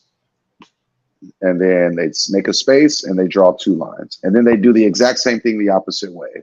4 lines, going north to south, and then 2 lines the other way. And then they just count the connecting dots. And if they count the connecting dots in a proper order, they get the solution to their answer. But basically I saw how they did that and how easy it was. And I always wondered, like, well, why did we learn it in this standardized method? yeah. So it always bothered me that our education system, And I'm pretty sure did that. After you've done this enough, you probably can do it in your head. You can probably visualize it. Yeah, because like just looking at this one, this 12 times 13 is like now in your head. And once like, well, there's the first 2 numbers are 1, on each side of the equation. So therefore, I know on the left side it's just gonna be 1 line and 1 line crossing. So that's gonna end up being 1. You know what I'm saying? Like I'm pretty sure they kind of have it in their head, and it's like, well, and then it's 2 and a 3, so that's gonna cross 2 and 3, so that's gonna end up being 5. Then this ends with 3, so then that's gonna. I'm pretty sure they can like just throw it out there because this method looks incredibly complicated. It looks like one of those things that's so simple it's complicated. Like once you get it though, once you get it, you see it, you're like, oh my goodness, this was way easier than almost what like I learned. Your brain has been taught that this is hard, and so when you see it simplified, you're like, nah, it can't be simple. So then that looks hard because it's like, no, it's supposed to be hard. Yeah. The point of it all though is that what I was getting at is that when you really look at it, black people are very easily united. And that they worked extremely hard to keep us separated because they know that we got a good case, and they know that if we got together, it'd be a problem for them. It'd be 12% of the country represents a huge part of the GDP. We spent $700 billion last year within our economy, and I think that they forcefully do that, and it's our fault for succumbing to it. It's our fault for not teaching ourselves, better, in my opinion. We can all do better. But all I was really getting at was that we have a good case, and it kind of taught us that our case for reparation is like, we kind of have it in our brains, like, it's too complicated because of the slavery thing. And we can't leave slavery off the table because that was an atrocity that people need to atone for. But if we did take it off the table, I think it would give us a better case, because then they'd be forced to deal with documented issues. You know what I mean? And if we did it the way the Koreans did it and the Vietnamese did it, and if you just look at their packages and read about like the Indo-Chinese, it's on my device. I can't really pull it up, but if they just read about the Indo-Chinese something act and what they did with their funding, it's the reason why a lot of them today are successful in this country. And we can do the same thing, I mean, so it was just an interesting argument. To us that we do have so many in this country that still are successful. We're like still eating, yo. Yeah. 700 billion. Yeah. And we ain't get nothing yet. Yeah. 700 billion. We ain't even figured out how to get the reparations. So it's like they see the potential. They know that it's like, come on. Ain't nobody arguing that Black people have suffered the worst, at least on this soil. It's Yeah, between yeah. us and American Indians. Let's call it that way. Let's at Whew, least give yeah. a shout out to the I American mean, Indians. you know, But even we they got might be. something. Yeah. Even they have something. They have nothing near where what they should have. Right. They were greatly taken advantage of, but they have something. We that you know got it out the mud. That's kind of our thing. Like Yeah. that's kind of our Yeah. thing. Yeah. It's beautiful. You know, Bro, we went it's from shoe shining to having, you know, some of the most expensive shoes with J's and bathing apes. And come on, man. Come on. Hey. yeah, man. Yeah. Shout out to the melanator. You know, that's how we do. Yeah. All right, bro. That's you taught me something. You taught me something. That's That's fun, big. man. I'm gonna send you some stuff afterwards. I'm gonna send you the notes that I wrote down on it. It's just gonna be a little document. If you just read through it, it'll at least guide you to places where you can Yeah, find man. stuff on Please. your own, and you'll be interested in it. You know what I mean? Yeah, Like I think you will. You seem to have an inquiring mind, smart guy. You know, I'm a big fan of history myself. You know, I me love too. Me too. reading. Like, there's a really good book called The People's History of the United States by Howard Zinn. If anybody's a history buff, read that book. It's a book from the right. History is written by the victor, but this is a book written from the perspective of the non-victor. You know, so he talks about the New Deal for Roosevelt, and from the perspective of the black people. Or he talks about Columbus's interaction, but he's writing it from the perspective of the French friars, like the French guys who were here. And he's taking their writings about what's happening and stuff. Wow. It's a great book about What's the name of the book? History. The People's History of the United States by Howard Zinn. Or it might be Zimmerman. I think it's just Howard Zinn, Z-I-N-N. Oh, yeah, I see it, Z-I-N-N. Yeah, he's great. Yeah, great book, man, for anybody that's a history book, because you know it tells the secondary perspective, which is a great huge. one, man. Yeah, it's which is huge. Yeah, I mean, it's one great book. Hearing the story from the victor. I mean, you know, it sounds like a great story, but when you hear from the opposite side, you get a full picture. Okay, so we navigate from you being, you know, the history buff, which is an incredible thing, and thank you on behalf of any black person that heard this and feels empowered in a way of, okay, maybe with my voice and what I do, I can kind of help move along this narrative, because that's really, really important to look at, you know, to try to find the issues in the problem. And it sounds like you have found it. And, you know, I'm pretty sure other people have found it. And if we come together, it's like, oh, yeah, we take a little bit of that and this and add this. And then all of a sudden we got this airtight deal with it. You know what I mean? I think you framed it right, though. I think you framed it right when you were saying it's an emotional thing. It's this emotional connection that we feel, rightly so. You know what I mean? It's this emotional connection that we feel, and like it's interesting, man. It's interesting, but you know, if we just kind of remove that from the table, I think we get a lot further faster. Then we can get in and start talking about the other stuff, you know? Right, because clearly other people, like you said, that's what they've got it.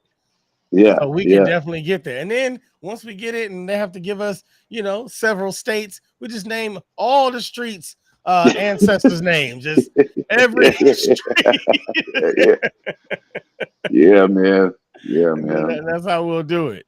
That's how we show them honor. All right, so we navigate to now the history of Chris as a business owner. Oh yeah, man, guys. Yeah. I have a candle company. You know, it's called CintelCandles.com, and I have a small store in a mall in Orange County. Brea Mall is the name of the mall. And yeah, man, I'm kind of a serial entrepreneur kind of a guy. You know what I mean? Like I'm constantly working on something. Yeah, man, I just bought a kiosk in a mall. Nice. You know, which to me is depending on the product is a little bit smarter, because I was thinking about thresholds, people and thresholds. You know what I mean? Like you can't get me through the door of a, you know, knickknack store or just something I'm not interested in. You can't get me to walk through that threshold. at all. That's But if you're true. right there in the middle of it all, then like, you know, that makes things a little bit. It makes it a little bit easier to engage the customer. I've You know never what I thought mean? about it from that angle. That In that was respect, super smart because the threshold is like a commitment.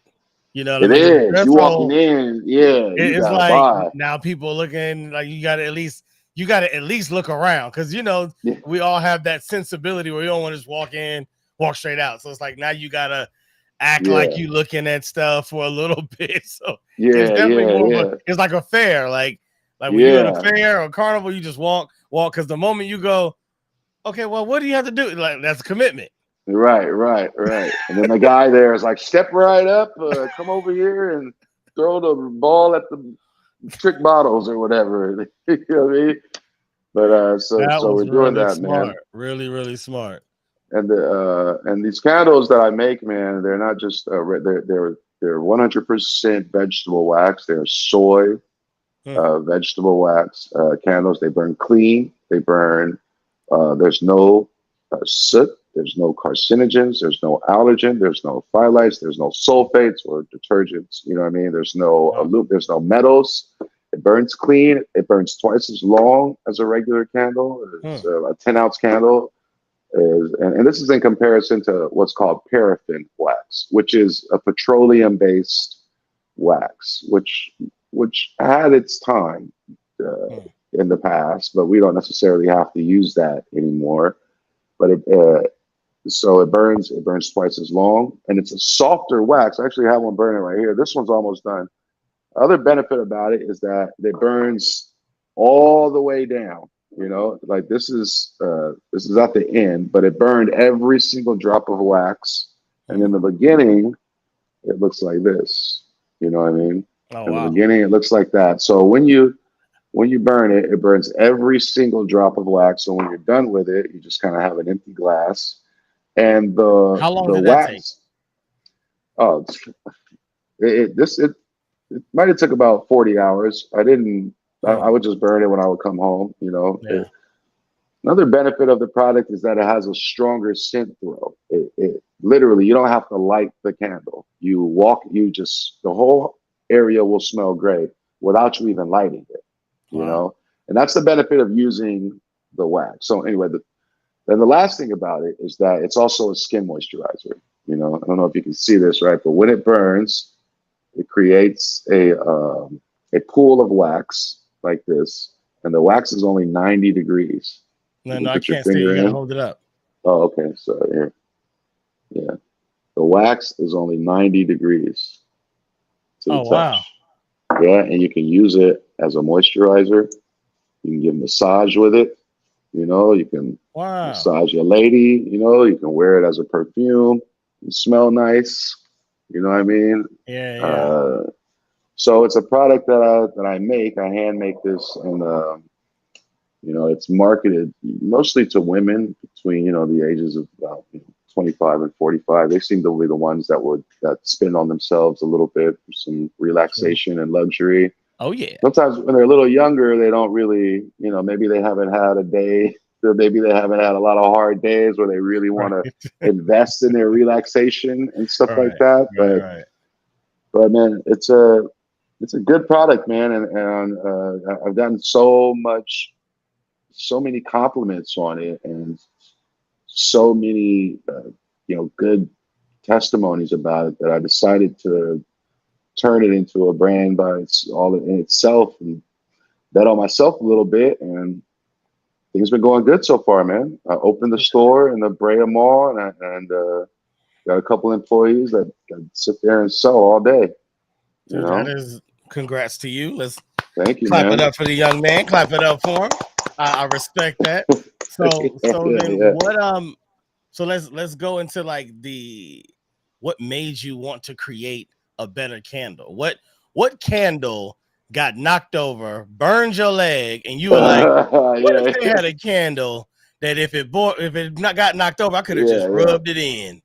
yeah. Well, I'm not really the only person that makes this kind of product, right? So real quick, I used to work for this lady. I used to sell construction, And the rips in that construction business of fire and water restoration were pretty huge, but they're far and few in between. So when I first started doing it, I needed a way to take care of myself. And so I asked my boss, I was like, oh man, I'm learning this business. This is great, but I still need to pay my bills. And he was like, well, look, man, I think you're a good guy.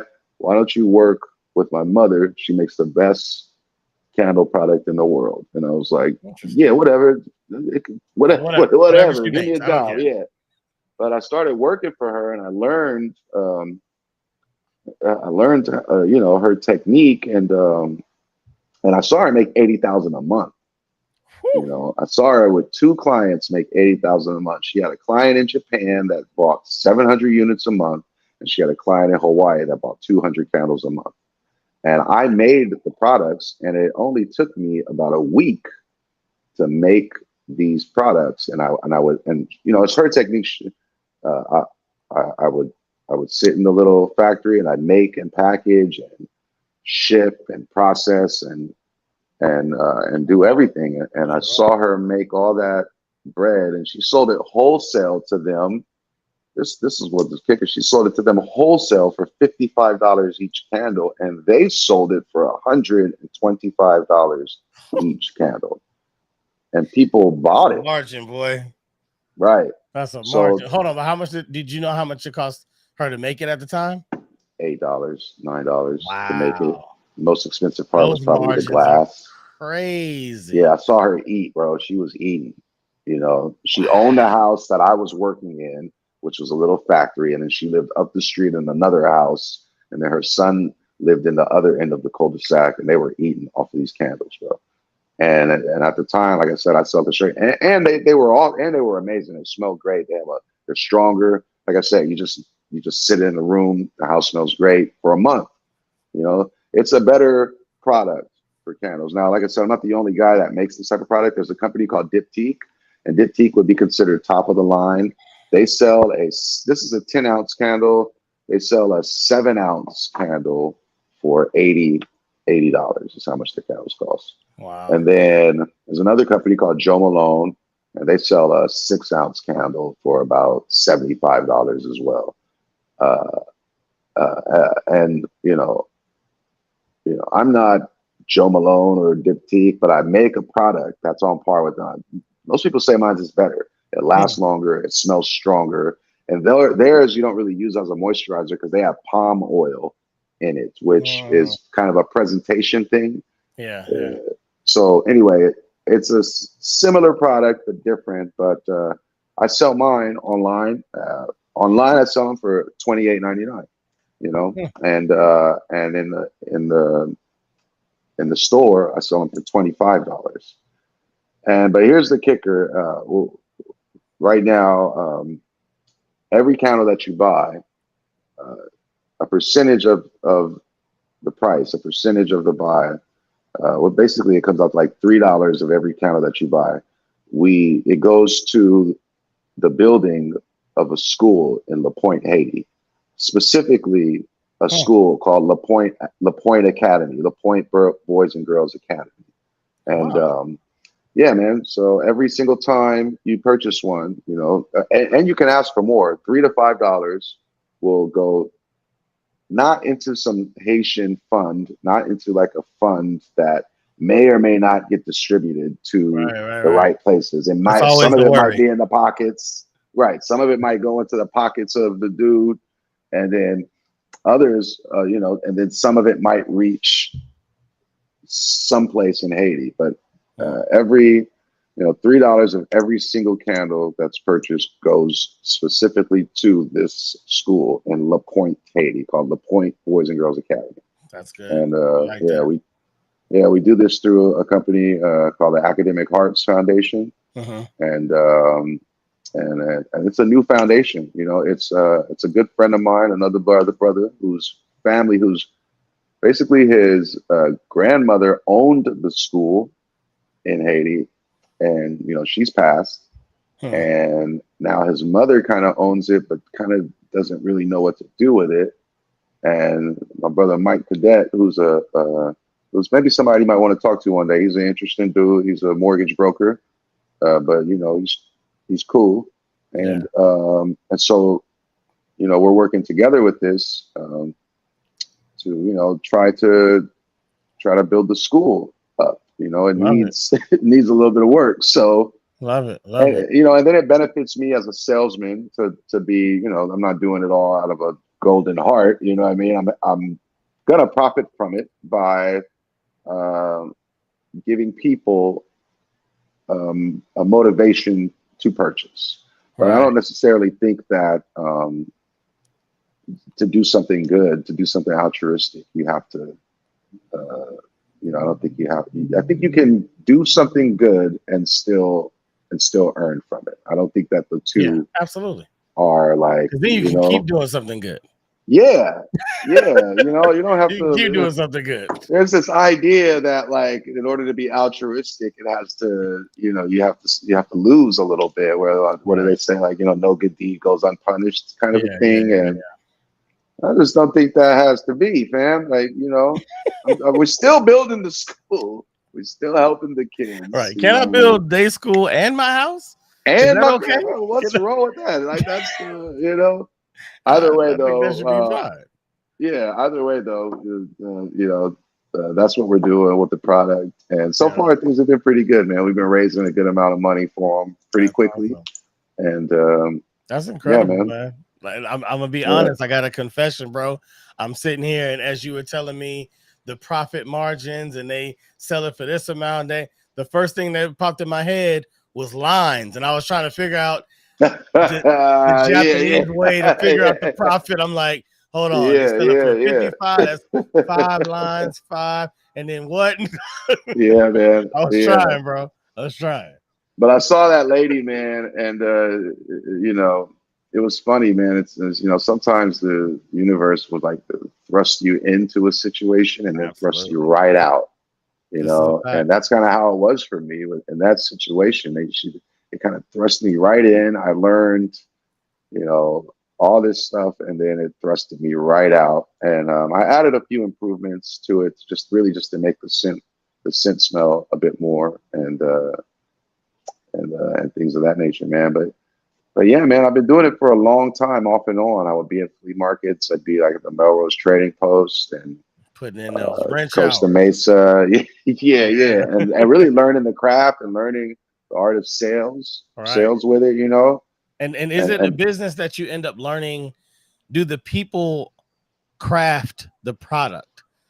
Like when you're going out and you're talking to people, their feedback, does that make you go back to the lab and you're like, oh, okay, let me make it a little bigger. Let me make it smell a little more. Let me change the color. Like, does that come into play? Or is it like, I got what I got? Yeah, I kind of got a good thing. You know what whoever I mean? loves it, come and get it.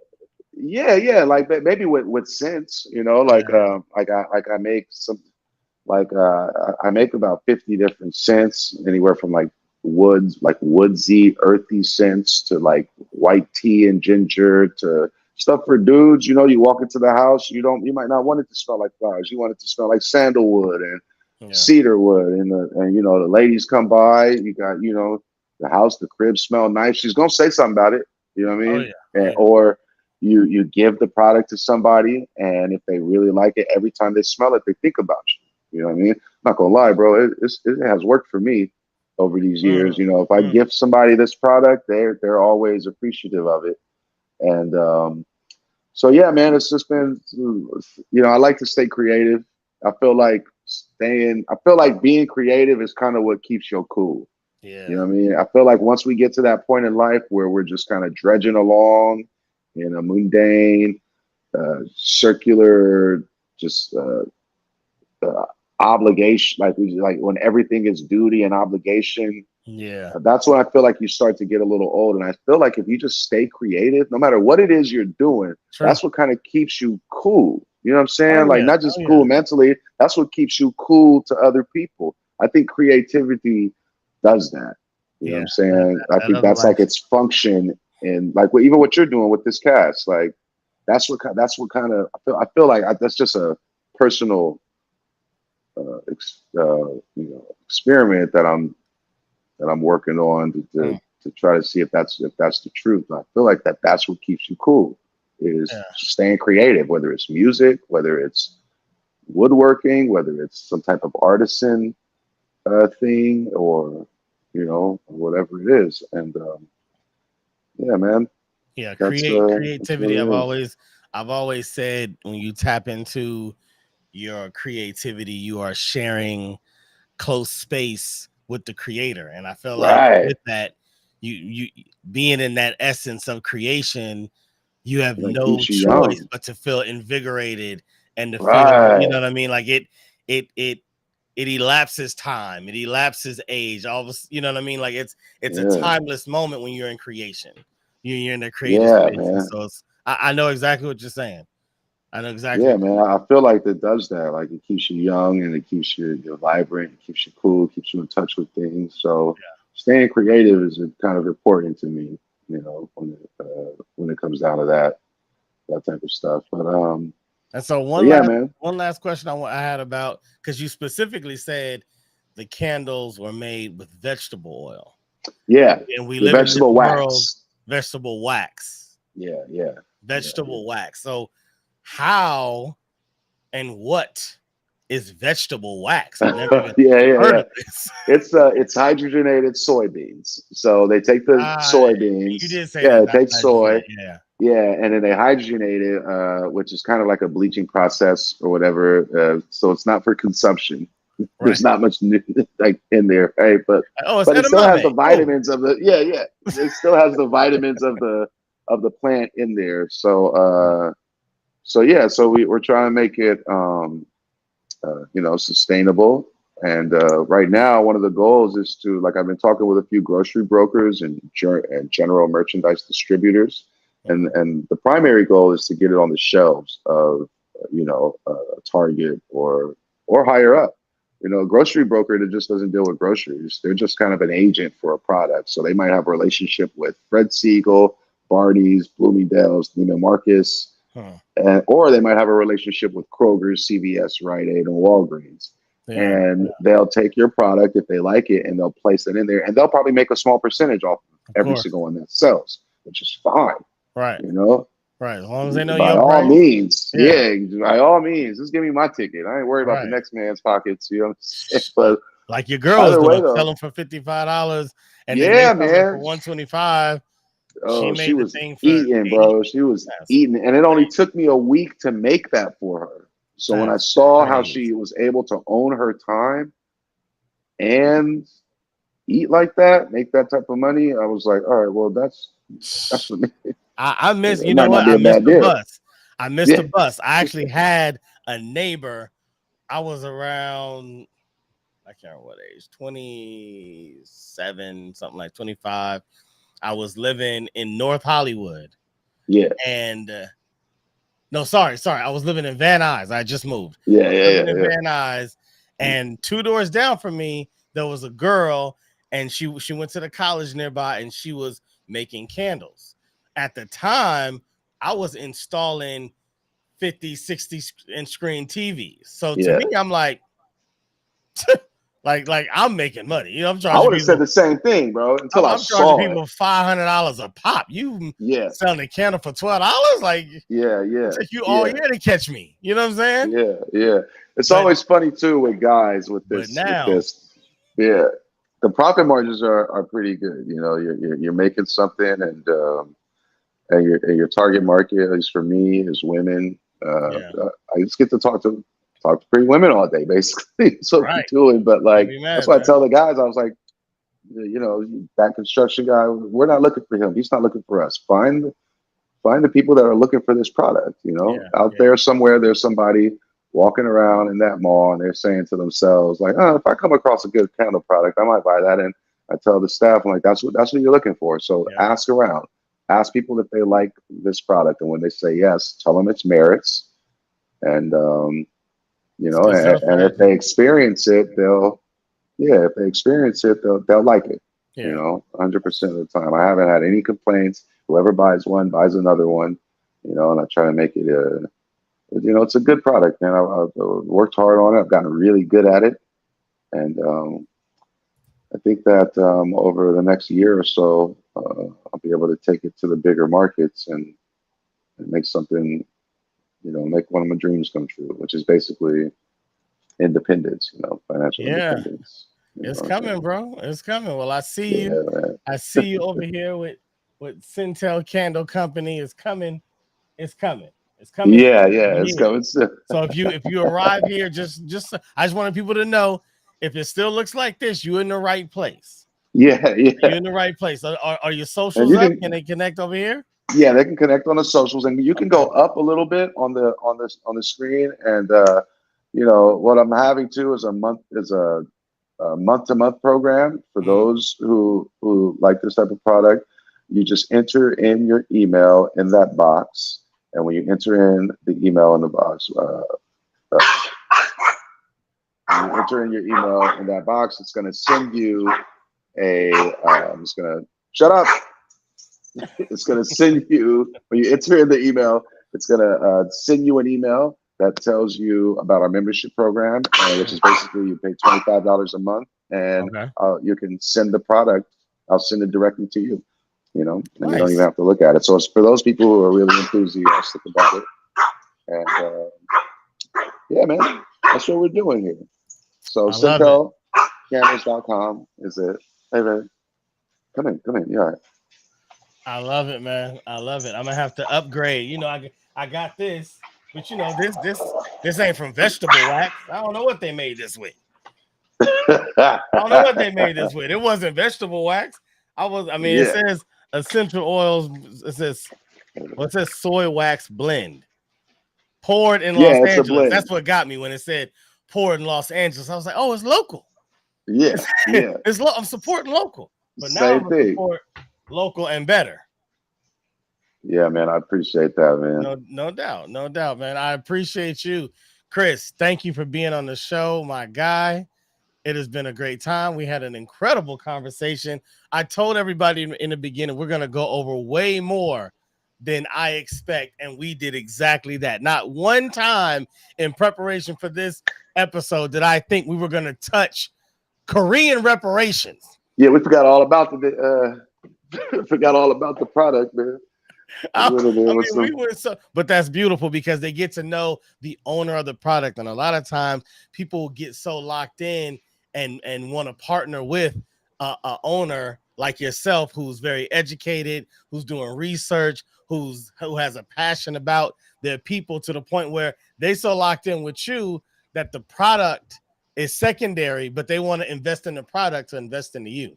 So I wanted people to be able to see into you so they could invest into Chris, the movement, because the candle, no pun intended, will burn away. But Chris is going to keep it rocking Yeah, man. continuously. Yeah, And man. That's just the beginning, man. We hoping to use this as a catalyst to do real things, like the things that we talked about earlier. yeah, You know. yeah, absolutely. Absolutely. Well, I will end this by telling you how. I don't you heard me in the beginning. I'm gonna say pot is good. You say all the time. And then I'll say all the time, and you say pod is Pod is good. good. You got me? I got All you. right. Pod is good All the time. and all the time. Pod is good. There it is. My man, Chris Thomas. Check him out. Centel Candles. That's CENTELL candles.com. Check it out. Buy a candle. Be impressed. Flirt with the ladies. Do all of that. Chris, I'm going to catch you on the next one. I'm going to have you back, bro, because we got Thank to you, talk man. I more about appreciate it. this. I had a good time, man. That was great. All right, my guy. Yeah, man. Good Peace seeing you. out to everybody else. This has been episode 18 with my man Chris Thomas. Pod is good. I'll catch Pod you is on the next good. one.